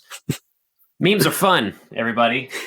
So his idea is, what game would you add essentially a hard mode to the equivalent of what Sonic 3 Knuckles did? Is that exactly? Okay. Yeah. Mm-hmm. Okay. Oh, wow. So, and they did kind of adapt this also to Mania, Sonic Mania, because they had you could play as Mighty the Armadillo and Ray the Squirrel. Both their game iterations are completely different. Mighty's like an easy mode because he kind of gets one hit with his armadillo armor essentially, but Ray is a more difficult mode with his flying and like trying to thread the needle as you go through the different zones and stuff. So it's interesting that they brought back what they did back in '93 with Sonic 3 and Knuckles. So you could really do this to any platformer, I guess. I was trying to think of other platformers from the Genesis days, like the Quackshot or any of the Disney games. Like, I feel like you could throw another Disney character in. Yeah, that's good. You know, maybe have like if you did World of Illusion where you're playing as Donald and Mickey, maybe have a mode where you play as Pluto instead. And maybe he could like dig underground and get items that you need, or like maybe he has a harder time jumping up to areas because he doesn't have thumbs to grab onto a rope. So you have to like kind of create a mechanism to launch yourself up instead or something like that. I literally thought of that right now at the top of my head. Yeah, that's a good shout, actually. The Disney games would be a great one. Like Aladdin, for example. I was trying to think of other... Like, you could have Aladdin playing as Abu or something. So, like, he wouldn't have a sword. He'd just run along, like, trying to jump on things. I don't know. Like, yeah, maybe he, instead of attacking, you had to find ways to, like, dive under guards' legs or something crazy. Yeah, and he might, his better ability might be that he could climb faster or just be that little bit quicker than Aladdin, but also just weaker and... Maybe he, you know how you use apples in that game? Like they're your weapon. You just throw apples at people. Maybe Abu can only carry one apple at a time as a weapon. Wow. Yeah, maybe. He's a tiny dude. I'm trying to look back at my Genesis games to see if I can think of other platformers that could use this. Yeah, good idea. Just turn the home. But it's a cool idea. I like this question. And I'm surprised that in my years of Sega themed podcasting that I have not had to think about this before. Yeah, I'd like to go almost the reverse route and have an easy mode for a game, which would be the Echo the Dolphin games. I don't know if you could play as some other aquatic creature or whatever, but yeah, because something that can just breathe. Yeah. Yeah, something that I don't know. Yeah, some other, like, you could be a turtle or something. You might be a little bit slower, but you're harder to kill, and I don't know. You just take your time, and you don't get affected by the wind or the air blowing you and stuff. Because those are the bits I always found really tough when air's pushing you and you're trying to push a block down. You got to try and go behind the block so you don't get hit, and it's drove me nuts. But yeah. I can add to that. How about if you're a hermit crab, because that way you can, like, cower into your shell to not get blown by the wind, but also you have a claw that you can attack, like the sharks and the octopus and stuff. No, that sounds good. Yeah, there you go. Echo the hermit crab. So Echo. What would the hermit crab's name be? Echo the dolphin and Echo, and what's another, like, sound type thing? Like, you got echo, echo, echo, and Doppler. Sure. Doppler the crab. Doppler the crab. Thank you, Tornado Jones in the chat. Herbert the crab. That works. That makes more sense as a 90s pun thing. Chris, you got anything? I was trying to think what game I would have liked to have seen something like this with. And one that comes to mind would have been Sword of the Berserk on Dreamcast. And what I would have liked to have seen with it, what really would have been awesome was if they would have allowed different characters that you could unlock in the game. Then you could play through them and use those characters to play through the game, not using Guts anymore. Like Casca would have been a good one, which would have made the game much harder because she is not anywhere near as physically strong as Guts. She can't move as fast and jump. So you could do some things with that to make the game harder just by using maybe Casca, or there's many other characters. Griffith would have been a great one, but that would have been cool. And in addition to the different characters you could have used, you could have added different routes. I would have loved to seen that. Like, they could have added just different parts of the city, maybe build some little extra areas or something that allowed you a little bit more exploration. I think the game does do that a little bit in where you can go in some of the segments. And then some of the boss encounters too. I remember with that game, Zod was the very hardest boss. His second, I guess his final, version of Zod, when he becomes the demon that you see, that beating him was really, really hard when I played that and beat through that game originally. I spent an entire Saturday or Sunday, I remember, because I was off work. I remember I was still in the Air Force, and I was like, I'm going to play this game and I'm going to beat it. And it took me so long to get past that one stage. After that, I did it. The main boss was so easy compared to him. And I would have liked to have seen some different, something that they could have done differently with the bosses in that game. Because I think that ended up being kind of a weak area in that game with some of the bosses. Because Zod, like I said, he wasn't even the main boss of the game. By far harder than some of the other bosses. And I think that could have been tweaked a little bit. And adding some more difficult bosses would have made that game a lot harder. And I think that would have been fun. So there's my pick. Nice. I was thinking overall of a game that did this kind of well, but Little Nemo Little Nemo the Dream Master on NES. You guys ever play that one? Never even heard of it. Fuck, because maybe that's an American only thing. And then that made me think like, holy crap, Little Nemo, you're the Dream Master, not Freddy Krueger, but you are in this dream world and you have these different costumes to get through different portions of the level. Balan Wonderworld should have taken any notes from this game. But so I thought I like all those though. I think that's good stuff. I think did you guys have anything else to add? Because we actually got a question in the chat. Oh no, let's hear it. And Tornado Jones asks in the Twitch chat right now, live questions.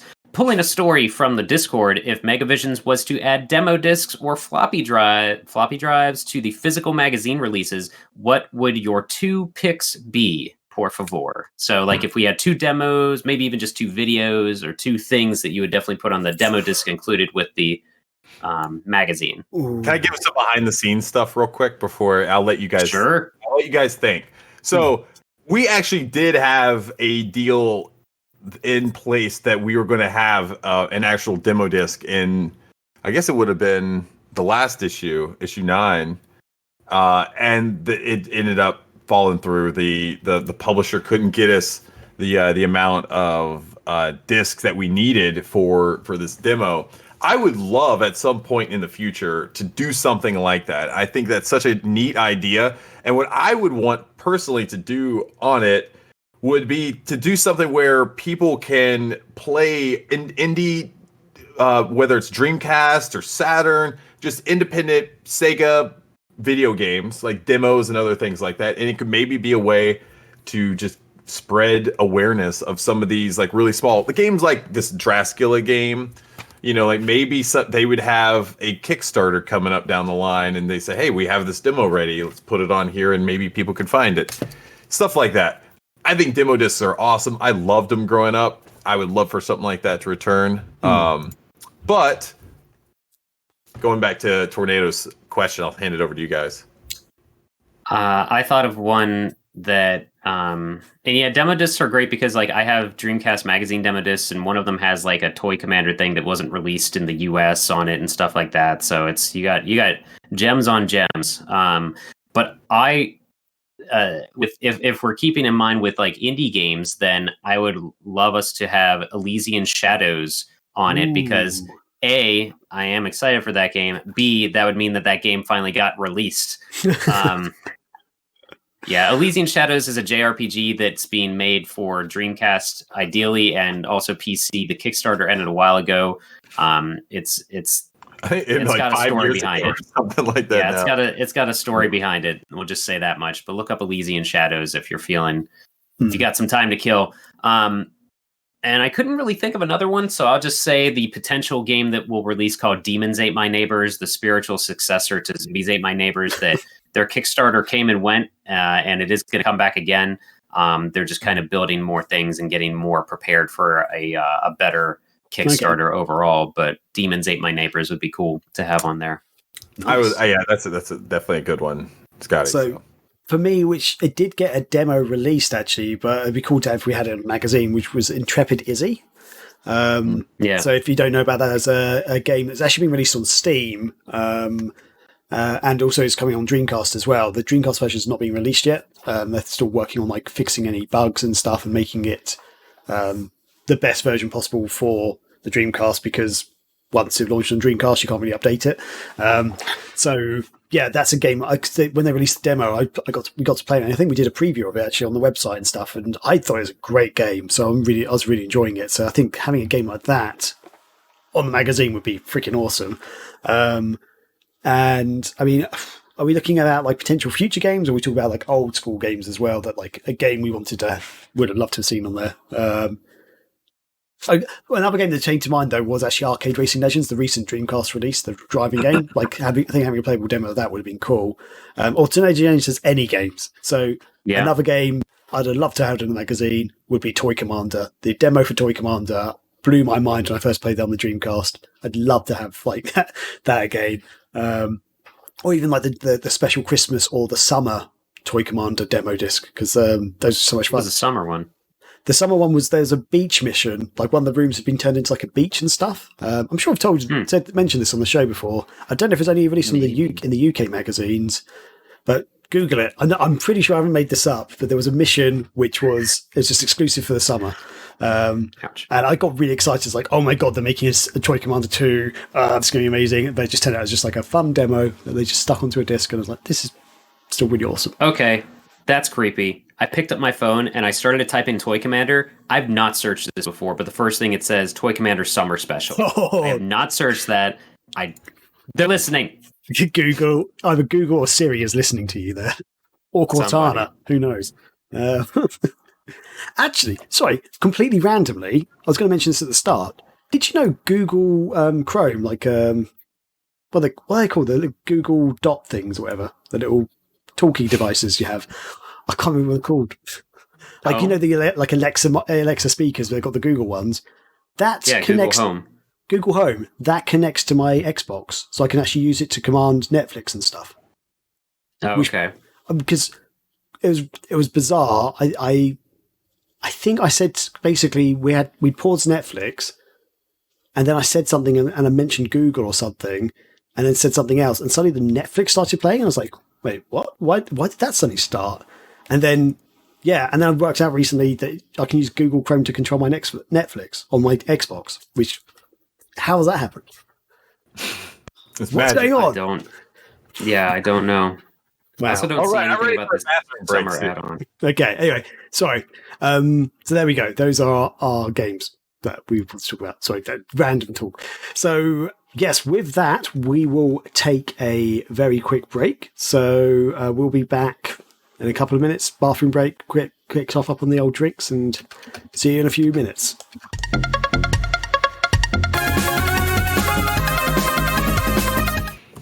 Hello. Thank you for waiting, everybody. We are back. So, yes, we are moving on to this week's feature discussion, which is, the topic is Sega's announced 2021 releases. God, that's a mouthful. But yeah, basically, we're going to be looking at the upcoming games that Sega's got planned to release this year, and we're going to go through some of them and have a quick chat and I guess a little mini debate about them. So, yeah, Chris, buddy, this is all your bag. So if it's okay, I'm going to let you introduce this one. Far away. If you think the name of this topic was a mouthful, Graham, just wait until how many games I've got in store for you. We'll see if they can all fit in that mouth of yours there. Well, let's find out. The idea of this is, it's a new year, still relatively new in the year, but I think it's important that we take a look at like everything that Sega has on the docket for this year and just kind of think about like if that's strong, if it's weak, what could they do? Maybe at the midpoint of the year, because a lot of this stuff a lot of these games aren't firmed up. They don't have firm release dates. A lot of the stuff in the first and second quarter do, but as we move into beyond June, you're just getting like 2021 releases, things like that. So we think maybe Sega will be able to do some stuff and make some decisions and things in the latter half of the year to ensure that they end on a strong note. So let's get into the games. The first game actually released on the 28th of January. It was the Yakuza Remastered Collection.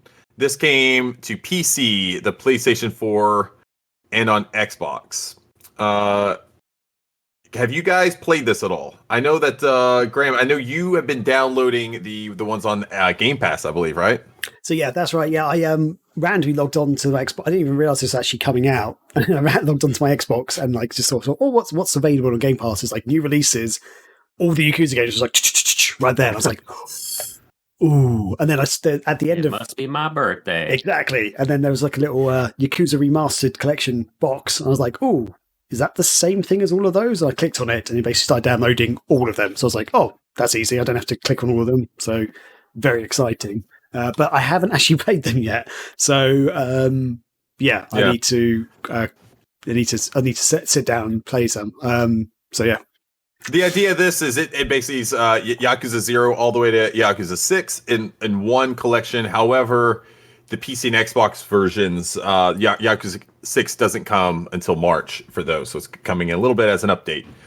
So that is our first release from Sega this year. It came on the 28th. like I said, on PS4, Xbox, and PC.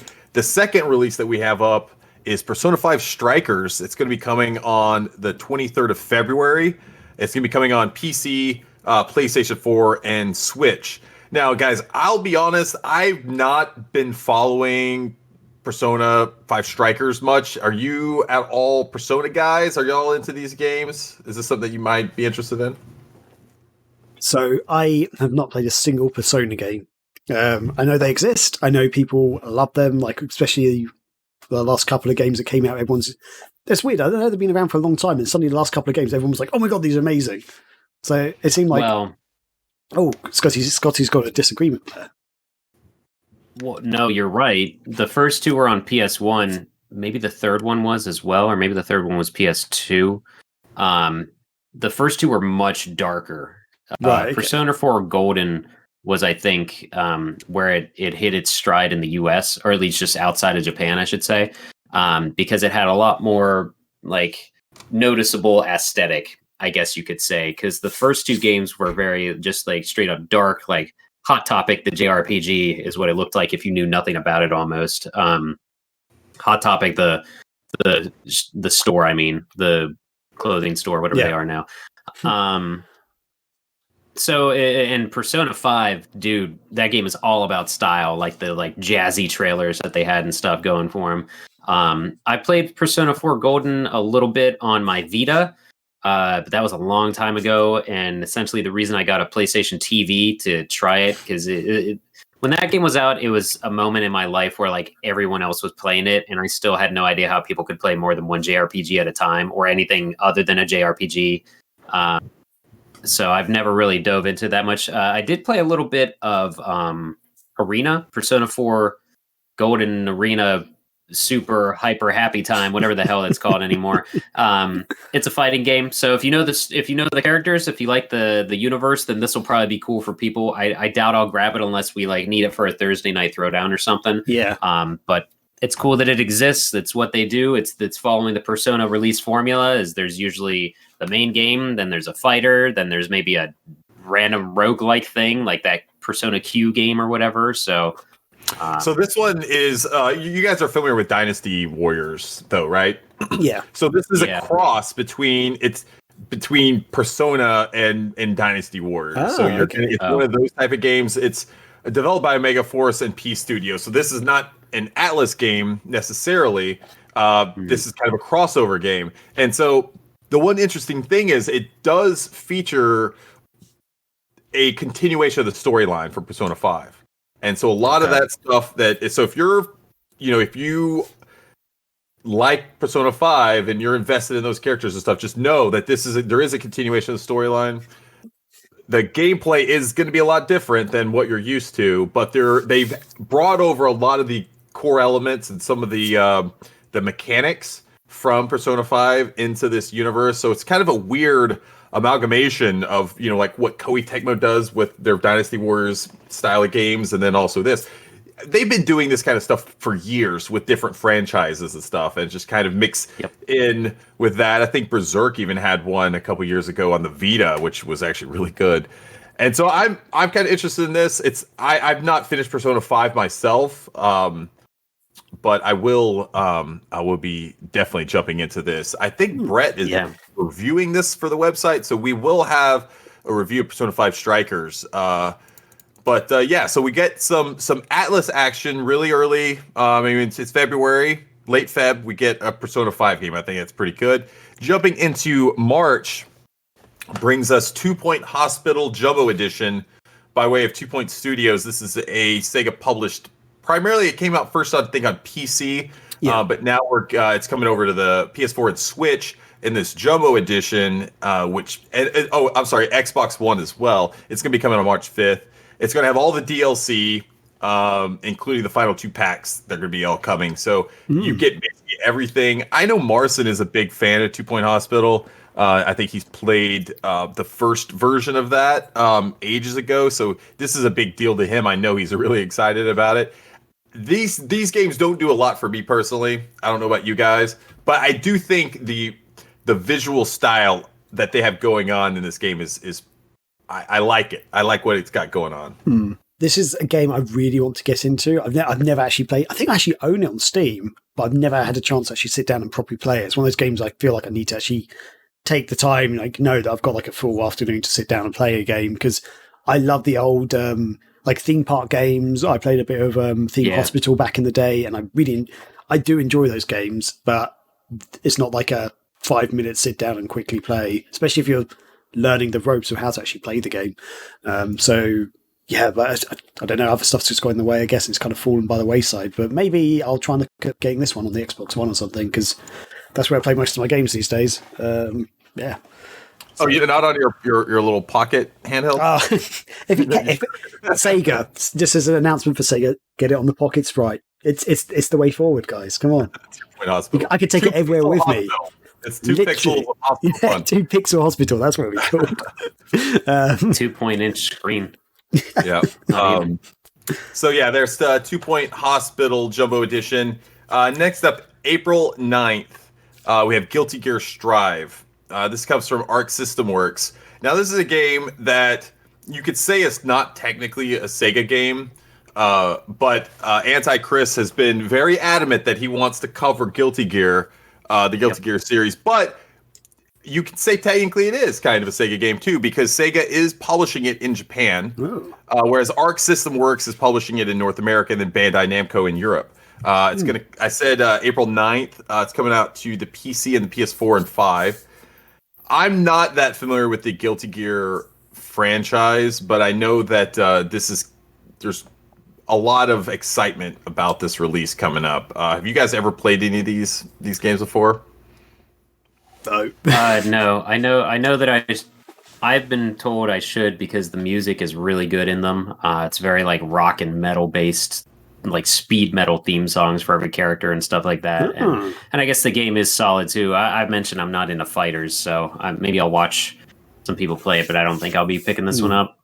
It apparently retains the anime like technique, the animation from Guilty Gear Zerd, and I didn't realize there's been 24 games in the Guilty Gear series. That's crazy. This is the 7th mainline installment, but I guess in all of the franchise, it's a lot bigger than I thought it was. I'll be honest. Man. Yeah. So yeah, I mean, it's technically not. I mean, it's in Japan, but it's out there. It's on the list.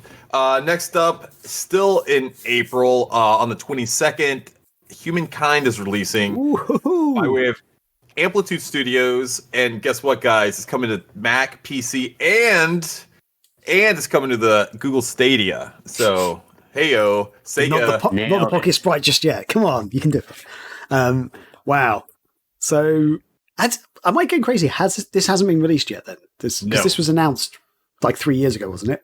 I think it was 2 years ago. It was only 2 years ago. 3 or something. This was the AAA title that Sega was like, we've got a new AAA IP coming out. Come on, guys. Yeah, get ready, get excited. Everyone's like, oh my God, it's going to be something amazing. Panzer Dragoon. Do you think that they have something when you go in and you're a new PR person, like coming into Sega, and they're like, look, we do this thing to our fans, like maybe every 2 to 3 years. They love it. They love it. So what we do, whenever we have a new game coming out, we're going to put out this tweet, and it's going to be like, buckle up, bitches. There's a brand new IP that Sega's coming out with. They don't know that it's just going to be this PC game. They're going to expect this game from Japan, and that's where we get them every single time. I feel like they've got something, because it never fails. Like it's every year or something, they'll release some sort of tweet, and it riles us up. We've been dealing with this since like 2001 or 2002 when Sega discontinued the Dreamcast. Like, we are just like wounded lovers that just want some bit of attention, and just like, here you go, we still acknowledge you. Do you reckon the CEO of Sega is actually just the troll meme? That little cartoon character. That's all it is. he just loves trolling us, because Sega is the ultimate trollers. Maybe, I think. But but this is kind of like connect this to Sonic is the thought process. Sonic loves this thing, so maybe this game you'll love as well. Sonic lives in the human world now, so Humankind. Yeah, Sonic. I feel bad for this game, because it did. I think it got off to like a little bit of a rocky start with the fan base, because we were expecting something quite a bit different. What it is, it's like a 4X game similar to the Civilization series, but you're going to be leading humankind through 6 different eras of like our civilization. So you'll be able to develop us from really early basic into cities and developing military type things. I'm interested in it. Are you guys familiar with Amplitude Studios? Yeah, they. What else have they done, Greg? Oh, I'm gonna have to Google it now because I feel like they did another 4X game, didn't they? Jesus, what was that? Here's one in what is space. There was one in space. Oh, wasn't there? Endless something. Endless. End of Space. And they did is Endless that? Dungeon as well. End of Space, Endless Dungeon. So I think guess that's it. Endless Humankind just doesn't have the ring to Yeah. it. But And apparently they did Dungeon of the Endless. Great name. it's still going too. But Endless Space, I played a tiny bit of Endless Space, and that was surprisingly decent. And we did actually do a review of it in one of our early digital magazines. I can't remember who actually reviewed but Is that the one on DS? Or am I thinking of Infinite Space? that's Infinite Space on the DS. Yeah, Okay. and Endless It's Space like is- Endless. It's similar, but it's just not. There's not an end to it. It's infinite. The space is the same, but it's different. So all bad names.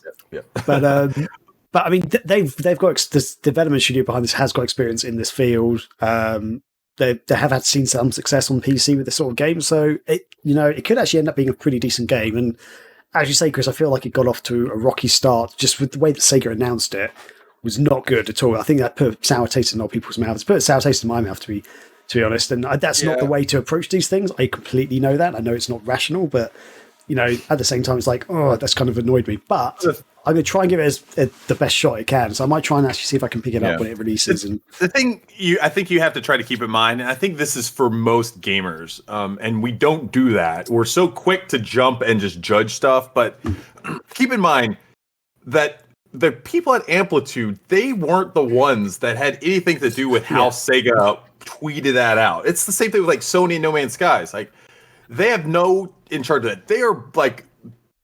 They are focused on making this game. So I feel bad from that standpoint that it got some negative press. But I do think looking at Sega, it's like from that moment up to now, they have been supporting it from a marketing standpoint, I think quite well. I get emails from Sega every week about this game where there's like new dev diaries, new stuff. So I feel like this is an important release for Sega on the PC side.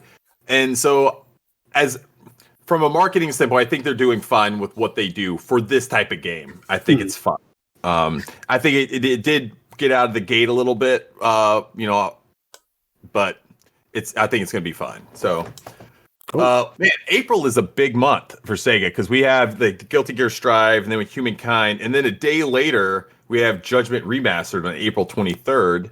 Also coming to the Stadia, which I guess they're trying to rush in all that shit before Stadia just goes kaput. But then it's also coming to the PS4 and the Xbox Series, the X and the S. So this is a remastered version of Judgment, which came out a couple years ago. It's by Yakuza Studios. This is it's a little bit of a different take on the Yakuza series with an all new protagonist, Takayuki Yagami. I've not played this game, and it was one of those I've always been on my radar. And so the fact that this got announced, I was super happy with it, and I'm like, I'm down. It's retail. It's going to retail for $40. It's going to be a digital only release. But this game did generate quite a lot of discussion on Twitter about the whole idea between, I forget what Sony calls it, but it's essentially if you buy the game on the PS4 or then you get the free upgrade on the PS5. Right. Smart upgrade or smart pass or some stupid thing like that. This isn't having it. This doesn't have that. And so a lot of people are mad. And honestly, I don't get that because I don't think this release is necessarily targeted at those other players that have already bought it. It's not trying to get you to buy it again necessarily. I think it's more for those people that did not buy this game the first go around, that have upgraded to new hardware and are looking for this game to play for the first time. And if you look at it that, yes, the game released 2 years ago, but I don't think that it's Sega necessarily doing something that's morally wrong to not give it to you free on the PS5 because you bought it on the PS4 2 years ago. I don't think that you deserve that, but that's what a lot of people are saying, and they feel that they should get it for free because they bought it on the PS4 or the Xbox. I don't know what you guys think. Actually, sorry, can I just double check something? So in our notes here, it says PS4, Stadia, and Xbox X and S. Is it coming on the PS5? I believe so. It should. Yeah. It originally, I think, released on the PS4. I believe that should say PS5. I think that's a typo. Oh, okay, cool. Yeah, because I was about to say that's really weird that it's on the X and S, but also only on the PS4. Like, I was like, what? That's weird. But no, that it makes is sense. coming to PS5, yeah, yes. That's fine. Okay, PS5, cool. X, and Stadia, and S in the Stadia. Cool. No, that's... I'm excited for this because, this is a game I actually was quite interested in, but never got to play it. I do own a PS4 now, but I probably will try and pick it up, the remastered version.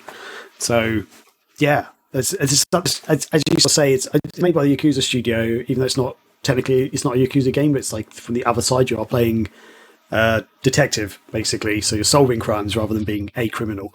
And I don't know, it sounded really good. Has there ever been a more prolific Sega studio than Yakuza Studios? Like, it seems like they're putting out high quality games like every other year. It's crazy. The amount of Yakuza games. I know that they've been making the Yakuza games in Japan. There was a period of time that they weren't coming here, and it just seems like they are cranking out games this year. Like, they took a break from making Yakuza games to make Judgment a couple years ago, and then they're still making Yakuza Like a Dragon and all these other games. I feel like there's not been very many Sega studios that have just been able to turn out this many high quality games, release after release, for this long a time. Up to a point, I would have said Sonic Team up until like Xbox 360 era, because before then they had all the Saturn games they released and stuff were freaking amazing. Like, they were top level. I know that's probably brought up the whole side conversation. I don't know if they'd be considered a Sega studio, but Platinum Games was on a roll for a while there. Yeah, that's true. For sure.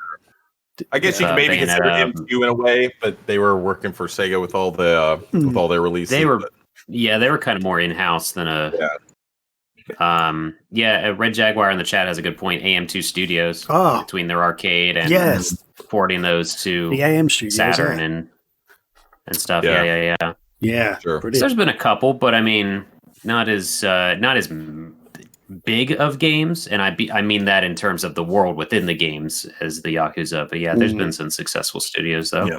I've still been playing Like a Dragon. I played almost every day. I love that game, and so I'm really interested in jumping back into it. I think after playing Like a Dragon with its turn-based combat style, I'll be ready to jump back into kind of the more traditional action-oriented Yakuza combat style. So that's Judgment Remastered. That will wrap up April's release, and that's kind of the first quarter of this year, the calendar year, and that really ends also the firm announced dates that we have. Everything from here on out, I want to say, is basically like TBA in 2021, but it's supposed to come out this year. Our first up, we have PSO2 New Genesis. So this, you guys probably heard about this. It's kind of it's not an expansion, really. I guess it's going to coexist alongside PSO2, and so they're essentially going to be two standalone games that are going to be operating at the same time. Your characters can jump back and forth between each one, but they only can bring over certain things. Like, I don't think your Meseta can carry over and things like that, but certain items and experience and that stuff does. But it seems to be making a much more action-oriented and more of a true open world game. Whereas before, PSO and PSO2 has been about you have like a more of a larger hub world. You know, when you're at the ship, you interact with everyone, and then you kind of go on your missions. And in those missions, they're much smaller little cluster worlds almost, where people can come in and out. But generally speaking, it's a much smaller amount of people. Well, I don't know how many people they're going to allow, you know, in certain sections and things like this, but it sounds like it's meant to really broaden the whole world of PSO and bring it, I guess, more in line to what you see with some of the other RPGs. But another thing they're boosting a lot is the character creation and a lot of the outfits and things like that. So that's all getting revamped. It looks great. I think the game's supposed to, on the technical side, I think it runs at a faster frame rate or something along those lines. So there's a lot of technical upgrades being made in addition to kind of quality of life and, you know, other gameplay mechanic type things. Some of the stuff behind the scenes are going to be upgraded as well. I think this is going to be a pretty big release for Sega, and I'm really happy to see the amount of attention and focus that Sega is now putting in this series here in the West, because we've been asking for so long, and now we're getting this big, I guess, I don't know, I'll call it an expansion, just I don't know if we have another word. It's not a sequel. It's like it's going to coexist. It's like a different game, but it builds on this one. But yeah, I'm really excited for this. I think it's going to be a big game. What do you guys think about it? The one thing that jumps to my head is I really hope this launches worldwide. It doesn't have to be on the exact same date, but, you know, relatively quickly. You know, Japan, America, and Europe, because, yeah, as you say, there was a huge gap between the Japanese release of PSO2 to America, like anywhere else in the world, basically. I know there were some pockets in other Asian countries that existed, but then when it came out in America, there was still months waiting for because when this was first announced, the, you know, new generation PSO2, New Genesis, where PSO2 New Genesis, it still hadn't, the original PSO2 hadn't launched in Europe yet. So because I remember when they sort of announced this, I was like, the first game hasn't even launched. Like, so I hope they all come out quite quickly when I think about. Otherwise, I'm very excited for this because it sounds really good. It sounds like the improvements are really cool and very excited for this one. Probably more so than PSO2 actually, because by the time PSO2 came out, I was kind of like, I'm kind of over the hype of this now. But yeah, I don't know, Scotty, what are you thinking? Phantasy Star. We never once said that it's Phantasy Star Online. We kept saying PSO. But for anyone that doesn't know what that abbreviation is, yeah. I mean, I played the first PSO recently through Blue Burst with Anti-Chris, and realized MMOs are not really my bag. So I don't know how. It's exciting to see this exist. Part of that might be that I just missed the bus initially on Dreamcast, but it's pretty cool. It's pretty neat. And yeah, it's good that I feel that that's the reason 2 even got released outside of Japan, was so that they could prep for this release worldwide. Yeah, I think I totally get what you're saying, Scotty, about it not being your bag, and it just got me thinking, like, Sega at this point has such a breadth of like current releases and just look at the last 5 years of games. I think it's impossible to be a Sega fan and genuinely like everything that Sega publishes, because it's silly. I mean, you got stuff from Japan like Hatsune Miku, and then you have like Football Manager. Like all of that stuff, you're not going to do it. So I don't want people out there to think like, oh, I'm a Sega fan, so I have to play all their games or like all their games. Look, it's not. Play the games you like, and if they release something that's not your bag, don't feel like you have to play it or you have to like it. Just like what you like. But I totally get you how this isn't up your alley.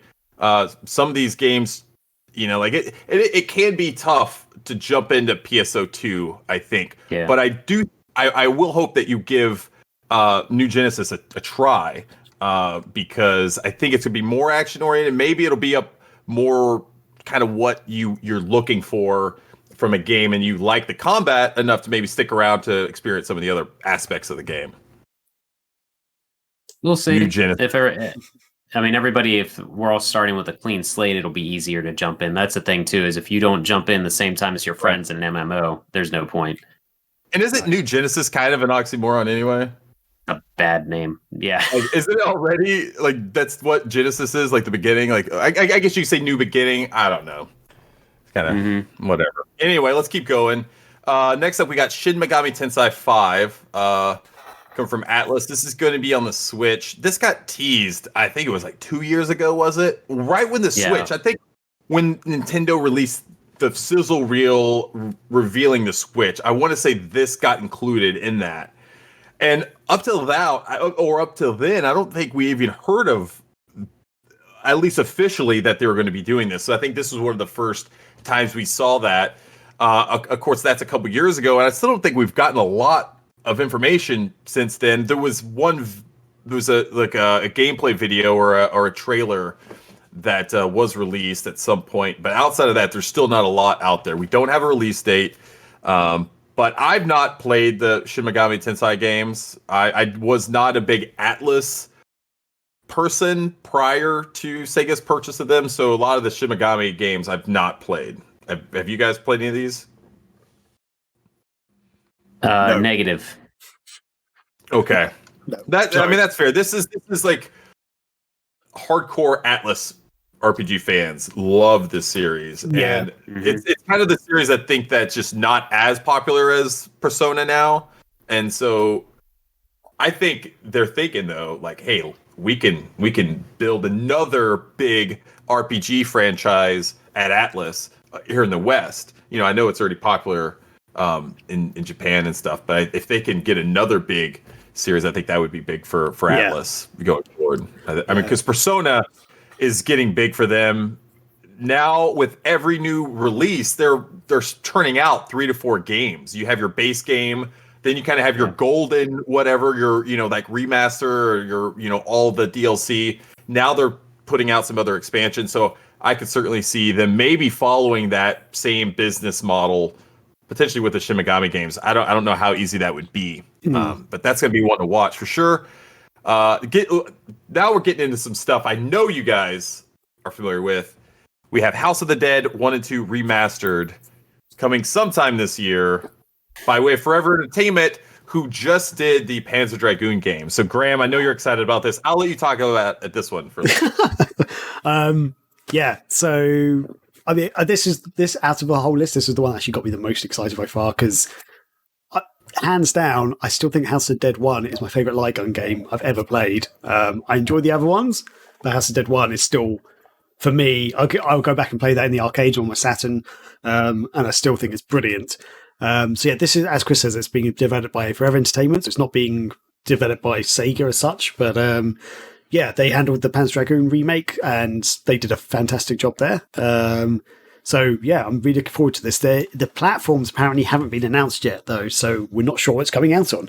I don't think it's hard to guess, but I think it's going to be pretty much everything, or at least the stuff that you saw Panzer Dragoon release on. I think it's safe to say. But the thing is, because it's a light gun game, are we actually going to have light gun peripherals? Because notoriously, light guns don't really work. Old school light guns don't work on modern TVs. But I know there are some companies that have been making guns which do work for modern TVs.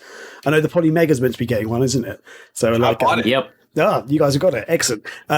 So is Sega looking at releasing a peripheral that would work for modern TVs for this, or is it just going to have to be controller based? Or is it going to have to be a touchscreen game, so it'd be like just on the Switch, basically, maybe? I don't know. Or possibly VR. Who knows? Like PlayStation VR? I don't know. I'm speculating now completely, but I'd love to see how this is going to work and what consoles or what systems it's coming to. Because ultimately, the joy of a light gun game is being able to use a gun. I think if it's just going to be over a controller, it's not going to be as much fun, but we'll see. But yeah, I'm very excited for this. I pasted a link to another light gun that's made for LCD TVs in the Twitch chat there, called the Sinden, Sinen. Not sure if I'm saying that correctly or not, but they definitely took like shells of old light guns and modified them and made it work for current day stuff. So similarly to the Polymega gun that I don't remember the name of. It's not made by Polymega or anything, but that's where it's going to get the most fame right now. Anyway. I will say this: if they do one thing, if they could just add support for those type of peripherals in this game, that I think that would be enough to please fans. Like if you give them the option to go get something like you just said, Scotty, I think that would be enough to please a lot of people. The Wii. I mean, the Wii. The Switch. You can use the stupid Joy-Cons and wave them around somehow. Maybe. This is the thing on the whole list that I'm most excited for because House of the Dead is one of my favorite Sega series. So I've got a couple light guns that I can't use on any TV in my house. And I'll usually do John Woo style, the second House of the Dead, or Virtua Cop. 2 guns at once. Play through the games. It's a lot of fun. Yeah. So I'm very excited for what will happen with this. And I hope it does come out as a collection, but I hope that doesn't make them work less on it, if that makes sense. Like the first Panzer Dragoon remake was, you could beat that game in 40 minutes. So I hope that they do stuff to extend the playtime of these. Yeah, that'd be good if they can sort of add extra stuff to it. And add Knuckles at the end, and there we go. Right there you go. Yeah, man, I can't wait to suffer like G did. One more time. That's right. Yeah, there it is. There it is. This next release, I actually had to add this one midweek because as I put the release together, Sega announced it, and I was like, "Oh, okay, that's good. That's good. More for us to talk about." Total War Warhammer 3 coming in late 2021. Creative Assembly is doing this. Everything they touch is golden. They're so good. Oh yeah. Sega's publishing this, but Feral Interactive, I guess, is publishing it somewhere. They were on the list. I don't know what region they may be publishing or maybe what particular role they have in publishing it. And I don't think this is right because it says Switch on here. I'm going to guess that it's not coming to the Switch, and that's probably just a typo. I've not played... like I said before, I'm not an RTS guy. However, my son, Elliot, he's so excited about this. He actually came downstairs, like, did you just hear they announced Warhammer 3? I had already watched the trailer and everything, but he was so excited he wanted to watch it again with me. It does look pretty badass, I'll admit. It looks awesome. But he is a big Warhammer fan, and now he was even saying, he's like, I want to go back and play some of the other Total War games and and get more into those RTS stuff. So that's kind of cool to see. It doesn't do a lot for me personally, but I know those Warhammer fans probably went crazy over this. Oh yeah, I'm not surprised. I played Total War Warhammer 2, and yeah, I thought it was a top game. I'm not hugely into real-time strategy games. Like I do like the Total War franchise, but again, it's one of those franchises I feel I have to sink a lot of hours into, so I never really get a chance. But I did play. I didn't finish the game actually, but I played quite a few of the main campaign, and it's really good. Like so solid, a lot of fun. I think I don't know a huge amount about the Warhammer world. I know little bits and pieces, so maybe big fans of Warhammer would get even more of a kick out of it than I did. But just for playing the game, I was like, this is fun. This is I'm sending massive armies into battle, having fun, killing things, sometimes screwing up and like getting my army wiped out. But yeah, this is great. Just to confirm, apparently it's coming to PC basically on Steam and Epic Games Store. So just to clarify on that point there. But yeah, I'm more upset that there's no Stadia release on this. Yeah, what the hell? Oh man. Over under that Stadia is even going to be. Do you think Stadia's even going to be alive or like in service in late 2021? No, no. I don't think so. No. If it is, it's going to be on its last legs, I reckon. You know what? I don't know. I'm sorry, Scotty. I interrupted you. What were you saying? I was just saying that I don't really play the RTS games. But Creative Assembly did Alien Isolation, didn't they? They did. Yes. Yeah. So they tackle some good stuff and make it work. I mean, this is back to their bread and butter type of stuff, but. That's the thing that I love about Creative Assembly and that's what I was telling Elliot too. I'm like, this company can do whatever they want, and everything that they do is awesome. They're like, we're going to make the best RTS games, and they do that. And they're like, you know what? We're just going to do a survival horror game because of it. And not only that, it's like the best Alien like video game movie that they've done in a long time. And it's just, I have so much respect for what they do. And I know this game is going to be awesome just because of everything it touches just so well. Well done. Also, Viking Battle for Asgard, one of my favorite action games. I know people. I still need to play that. I love it. Like it's not a perfect game, but for what it was and what it can do, the battles, like real-time battles that you're just literally one guy running into fighting is freaking insane, especially for its time. Anyway. I know the chat's probably going to get excited about this. You guys will probably as well. But the next game we got, Endless Dungeon, coming in 2021 by Amplitude Studios. So we are getting an Endless Dungeon game on PC, PS4 and 5, the Xbox One, and the Series X and the S. So I need to clarify something for this, because Endless Dungeon is on the PC and Xbox One already. I don't know. It's coming. Interesting. Maybe this is just the console versions. Maybe that's what it is. Maybe it's coming to consoles for the first time. Because I think I own it on Xbox One already. Like, I downloaded it. So I'm a bit confused. But maybe it's the fact that it's coming to 5 and X and S or something. Or could be. Maybe that's what it was. I'm not sure. So interesting. So now that, I guess that is the last of the official games that they've had on the docket. I'm willing to bet that's probably that, like what you're saying, Graham. It's the Series X and the S and the PS5 ports coming out.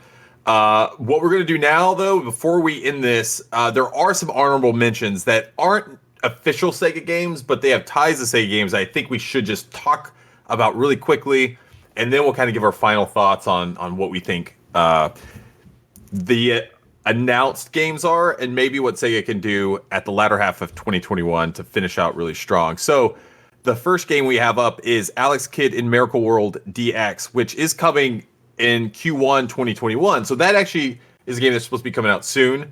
It's developed by Janken Team, published by Merge Games, and it's coming to the PC and the Switch. I'm digging what I see from this game so far. I'm ready for a new Alex Kidd game. I'm excited. Alex Kidd's back, you guys. Who would have thought? Is he? Who would have thunk it?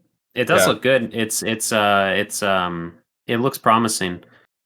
Isn't Janken the name of the game, the rock paper scissors or whatever? So they made a dev team for this game. Yeah, I think the art style looks great. If you played, the Wonder Boy stuff, you're probably familiar with. It's the same idea. Take, your old pixel game, do it in super high res, hand-drawn art style that looks super cute, and retain the gameplay. That's essentially what you're getting with Alex Kidd Miracle World DX. It's like a deluxe version. I think it's just a remaster of, if you will, of that original game. But I'm really looking forward to it. It looks awesome. Yeah, I think this is one of those games that does look really cool. I do have to just make a quick correction. I was wrong about Endless Dungeon. It's not released yet. So either on PC or Xbox One. I'm sure there was an Endless game that came out on the Xbox One. I thought it was the Dungeon one. Maybe it's something else. There's a game called Dungeon of the Endless that is made by the same company. Yes, that's the one. Okay, that's the one. I would imagine their SEO is terrible because it's like all just the same stuff. It's all a matter of dungeon and endless and space. It's like the same 3 words that they use for everything. Wow. Okay, but I think someone over at Sega needs to step in and be like, "Okay, we get it, guys. We got to stop this for a little bit. We're going to name it something else." I think in their slight defense, it is actually all part of the same universe, like that, the endless universe they've created or something. Because I wonder if they're going to have a version of like Final Fantasy where it's like it's finally ended. The dungeon, the space, it's come. This final game. Okay, let's keep going. Final dungeon. The next up is Wonder Boy Asha in Monster World. It's coming April 22nd in Japan. And no, I think that's going to be a worldwide release date. I'm sorry. But the developers Art Dink Studio and Inen Games and G-Choice is publishing this. It's coming to the Switch and PS4. Super excited about this one too, you guys. This is going to be a really good release. It looks awesome. What do you guys think?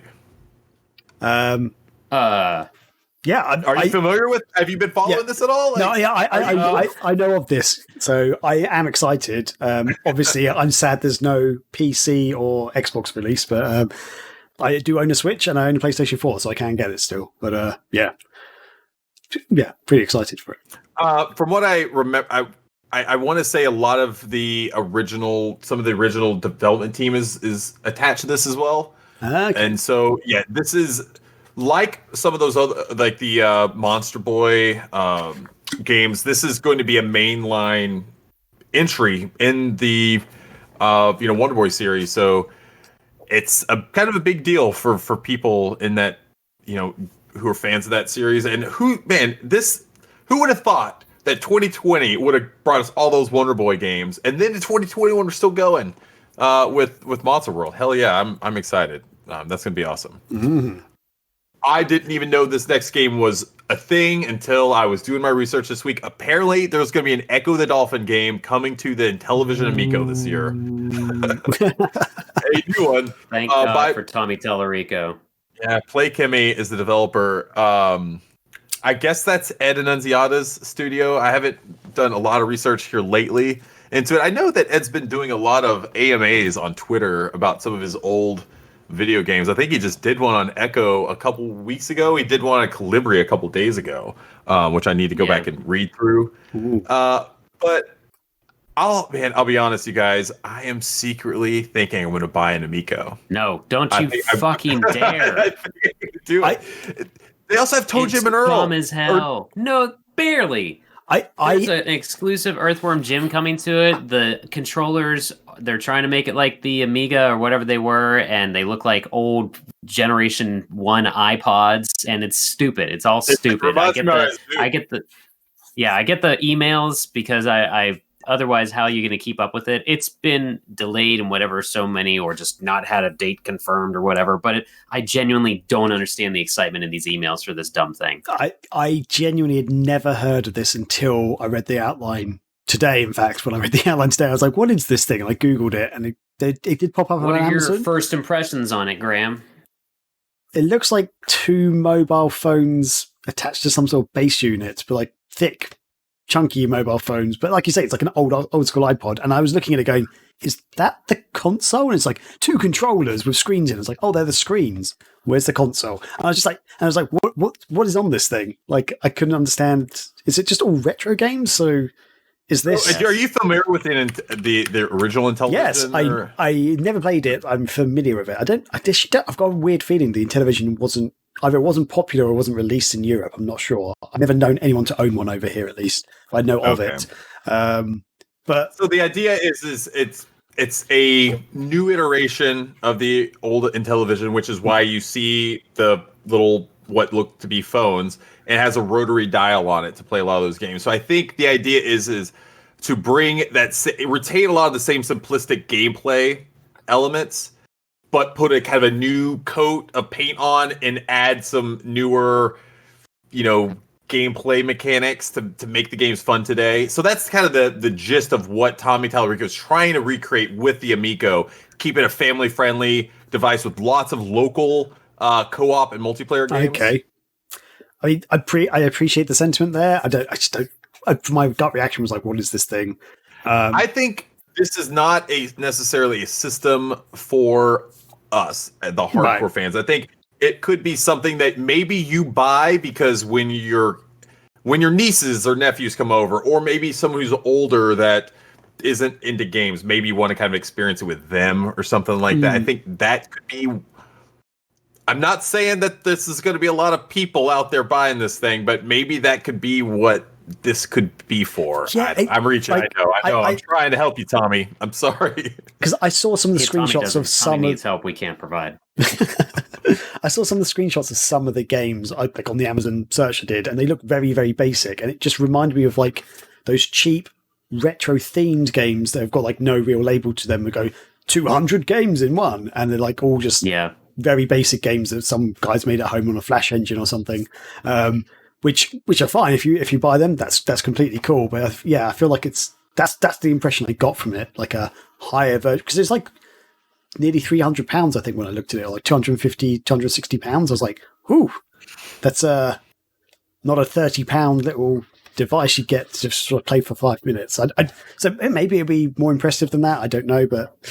I mean, is this the original Echo the Dolphins on there? Like they've just No, I think this is the idea. They're coming out with a new Echo the Dolphin game. Completely new. Looking at if I were to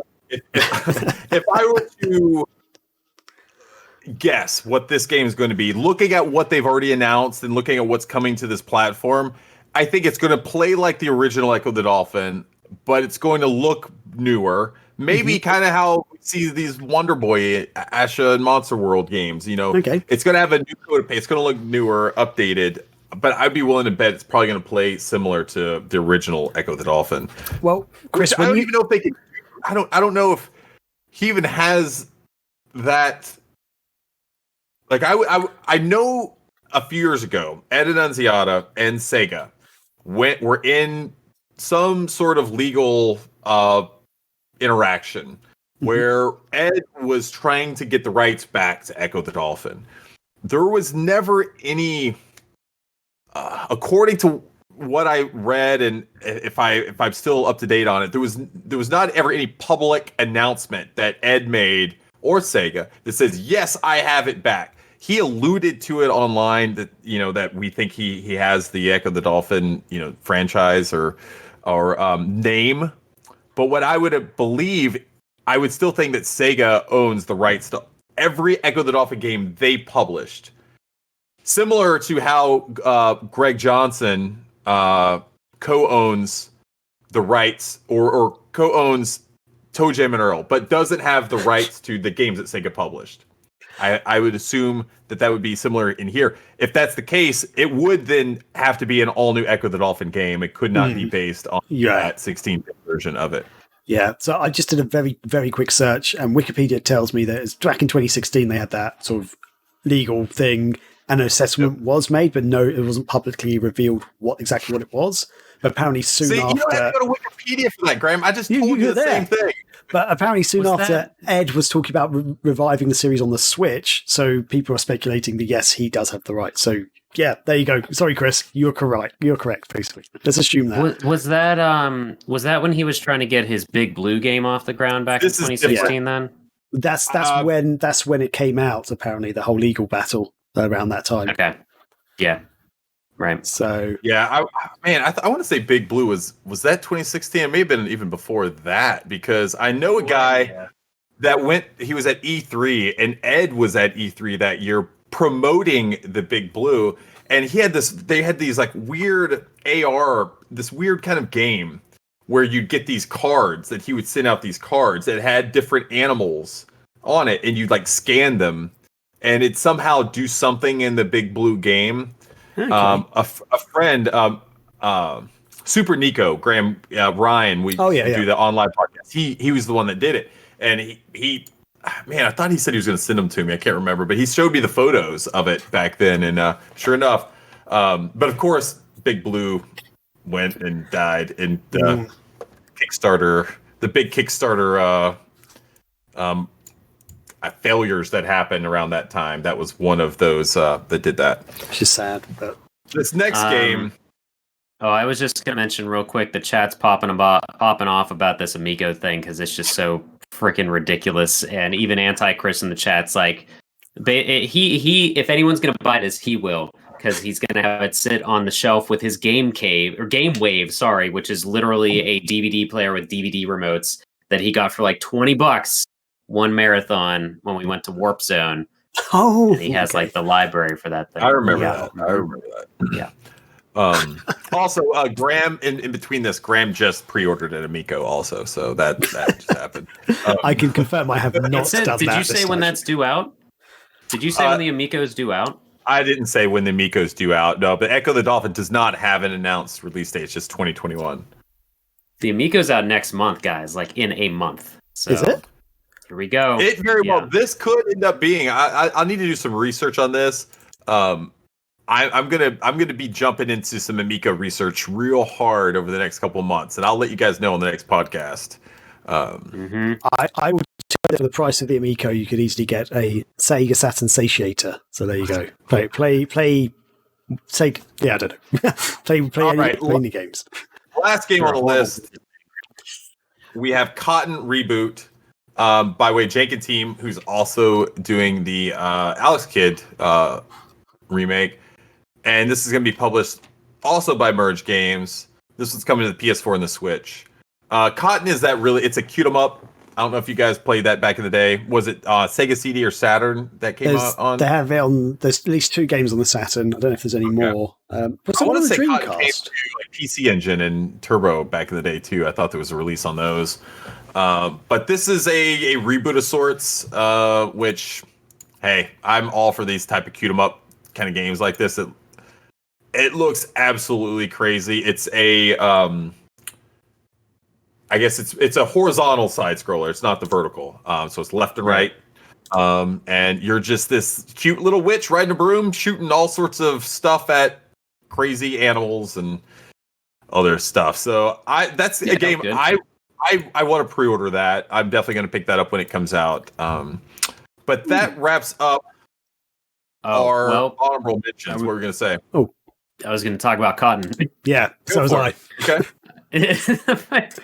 Strictly Limited, or one of the physical companies, they're making a physical release of Cotton. Ooh, nice. Wait, of Cotton reboot or the wait? Yeah. Okay, Cotton reboot. So it is getting a physical release. Yeah, I believe so. Oh, nice one. I can double check that while Graham's talking about his thoughts. Yeah, so apparently it's also coming out on PC as well. I just did a quick search and I wanted to double check. There was one on the Dreamcast, which is the one I've played. So I haven't played the Saturn versions, even though I know of them, but I played the Dreamcast one. I thought that was pretty fun. But yeah, I'm not a huge shoot 'em up fan, but these shoot 'em ups. There's something about them I do find very enjoyable because it's just that little bit weirder and zanier, and yeah, a lot of fun. So yeah, I'm interested in this one. I'd probably get for the Switch. I think this is the kind of game I would get for the Switch. So yeah, I think if judging by the chat has told us anything, I think they want us to talk more Amico next week. Yes, because they're popping up on it. That's hilarious. Yeah. More Amico talk for sure. Oh, wow. I am now tossing a link in the Twitch chat for the strictly limited games, so you can pre-order that there if you want to get the Cotton on the Switch. Cotton on the Switch. I like that. Yeah. The Cotton was actually on a lot of different consoles back in the day. Anyway, we don't need to go into that. It's all like the Mega Drive and all that stuff as well. So yeah. It's an ongoing franchise. Anyway. So that does it for our honorable mentions. The one game that I think that we should probably talk about, that Sega, I mean, I don't know there's an unannounced Sonic game that we know is floating around that Sega has not announced. We thought that they were going to announce it at South by Southwest, but that got canceled. I think with those cancellations and with E3 and TGS, everything, I think it's just completely changed and this is for the whole industry, right? And then for every other industry after that, but especially with Sega, it's probably changed their timeline of like the announcements and maybe even these release dates for these games. So I would certainly think that it has altered Sega's strategy with Sonic, because we know Sonic is the most important franchise that Sega has. So I think they have probably went back to the drawing board and kind of readjusted their timeline of announcements and lead up to release for Sonic, whatever this new Sonic game is going to be. And so we just haven't heard it.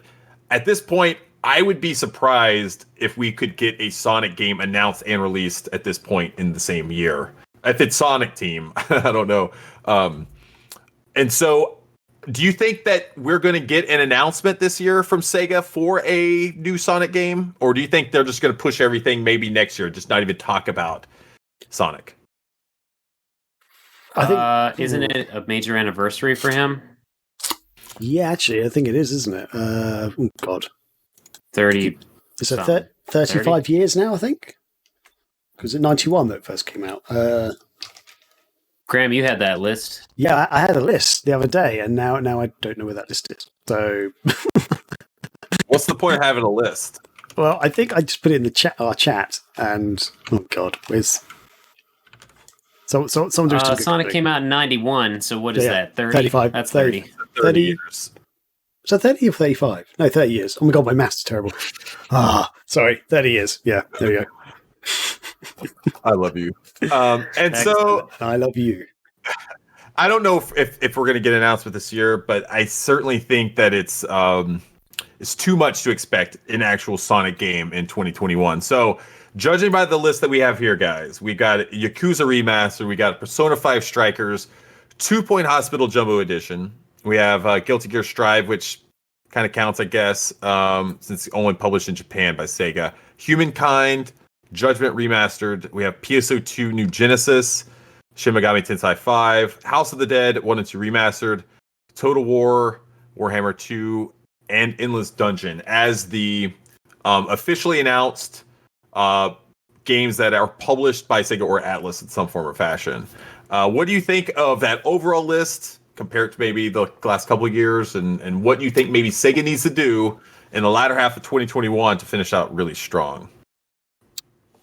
So from my side, I think the list is pretty decent and pretty strong. There's a lot of franchises there that have been well established. Maybe not all of them well established in the West, but it looks like, as you said before, they are trying to sort of push it and trying to get them more established. Like they saw with the Persona series, that was more just Japan, like big over there, and then sort of it's become big over here. So, Shin Megami Tensei is gaining traction. So yeah, it'd be good to see if that happens. And the other franchises are now more established, or there's decent studios behind them, and they are trying to release some new stuff. So I think it's a pretty strong lineup. Like I feel like in the last couple of years, they've been getting. There was a period where Sega were really strong, and they sort of dipped, and they've sort of been building back up again. So yeah, I'm excited. I would be surprised if they don't announce some sort of Sonic game, because as we said, it's the 30th year anniversary. So I don't know. They got to do something. They've got to do something. Yeah, like I know everything's been pushed back from last year's being rubbish. So hopefully something happens this year. I don't know. Scotty. Yeah, the whole Sega 60 thing. Oh, yeah, sure. Yeah. I don't want to be a wet blanket, but I don't care about most of these games coming out because I'm not into. I'm just going to be honest. I'm not even going to try to, sugarcoat it, because I don't care about our JRPGs. The Yakuza games are too big for me. To be. Scotty, you just froze for a second. Sorry. You said the Yakuza games are too big for you, and then it sort of froze a bit after that. So, am I back? You are back. Yes. All right. I'm sure I would have fun watching somebody play Persona 5 Strikers, or even the Yakuza games, or the Guilty Gear. I know the music is something I should check out. PSO2 I'm excited for, just because that's long overdue to have PSO outside of Japan, basically. I mentioned the House of Dead thing. I'm super pumped for that. I am not the demographic for pretty much their lineup this year, unfortunately. But and as to answer the question, will Sega mention a Sonic game in 2021? Yes, they better do something, because 30 years for their flagship series is if they drop the ball on this, I mean, come on. You've already skipped plenty. I know the Sega 60 thing didn't really happen as they planned. That's understandable. Maybe they'll continue something with that. But maybe we'll just do 61. We'll get it right this year. Yeah, 61st. But they have a good year ahead of them theoretically, so it's hopefully going to be a strong year for them. Yeah, nice. I think looking at it from a business standpoint, I think it's a pretty strong lineup. I think they got stuff coming out in Japan. Lots of good stuff coming out of Europe. I mean, the Sega continues to be a powerhouse in the PC side of things, and it's almost to the point where they've quietly built this huge assortment of strong developers, going from Europe all the way to Relic in Canada. They are one of the I think most prolific PC publishers, and that has not always been the case. Obviously, I would think that's come in the last maybe 10 to 15 years. So we're going to see more and more of that, and I think the announced release dates are very evident of that. How many Amplitude's got like 12 Endless games coming out this year? And so we're going to see more of that. And I think that's a smart financial move on Sega's part. We did miss one game that the chat reminded us of, is SMT 3 HD. They announced too. So Shin Megami Tensei 3 HD, like a remastered version, is coming. I think it's coming to like the Switch, PS4, and maybe PC. So that's also going to be coming. I don't know if that's coming this year though.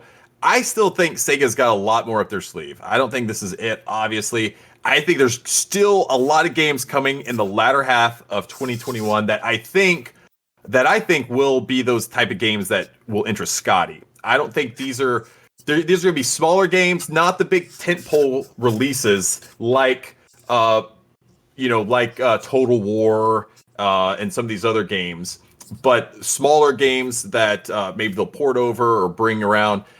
Maybe games that we thought that were never going to be coming back again. Sega will surprise us because they have a way of doing that every once in a while.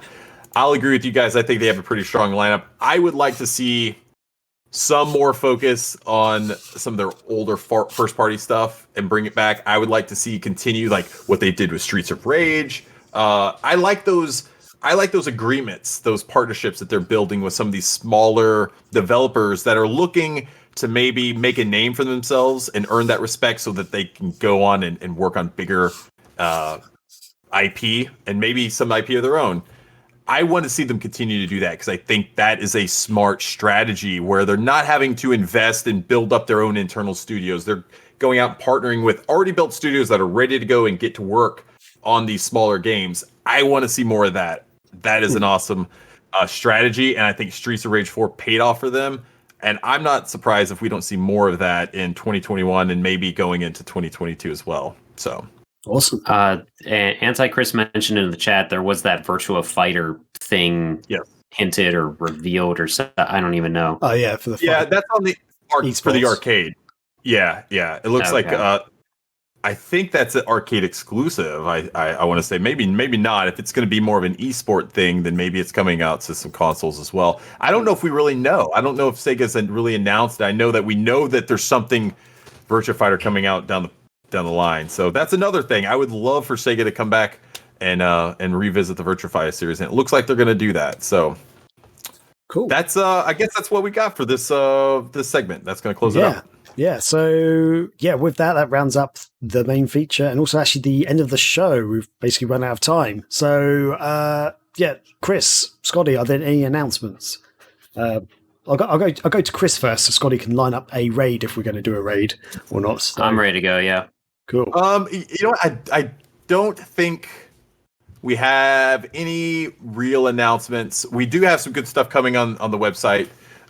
This week, like I said, there's going to be that review of Persona 5 Strikers. I need to go back and check the embargo date on that again and see. But I don't think it's going to be coming next week. So maybe the week after. But anyway, not a lot going on from here. Maybe some more updates next week.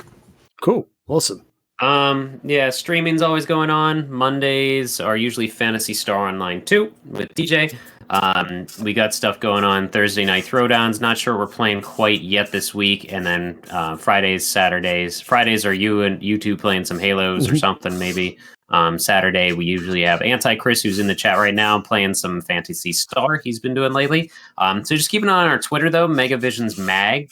And you'll be able to keep up with stuff. And also I'll throw it in the chat one more time. For those that don't know, you can hop on our Discord to keep up. Probably the best place to keep up with everything we're doing, honestly, is Discord.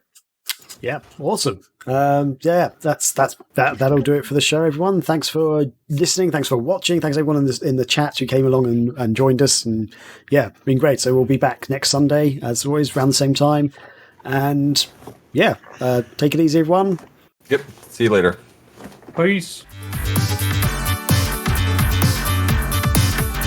Honey, I gotta tell you about this sandwich. So I did close everything, restarted everything, and RTX is on as well. Your RTX is picking up the microphone from your Yeti, yeah? Yeah. And your OB and your Discord is set to having RTX as the input, yeah? Let's check that. Oh, it's set for Yeti, so let me change it to RTX. Can I change it? Okay. This is me with it on Yeti in Discord. I'm changing it to... Whoa, much better. This is now... Holy shit, that's so much better. It's so much louder. Oh, you sounded like you were in pain. No, but it's good. I'd set you up to 190%. So when you changed it, it was like, okay. I've just put you back down to 100. Now talk a second.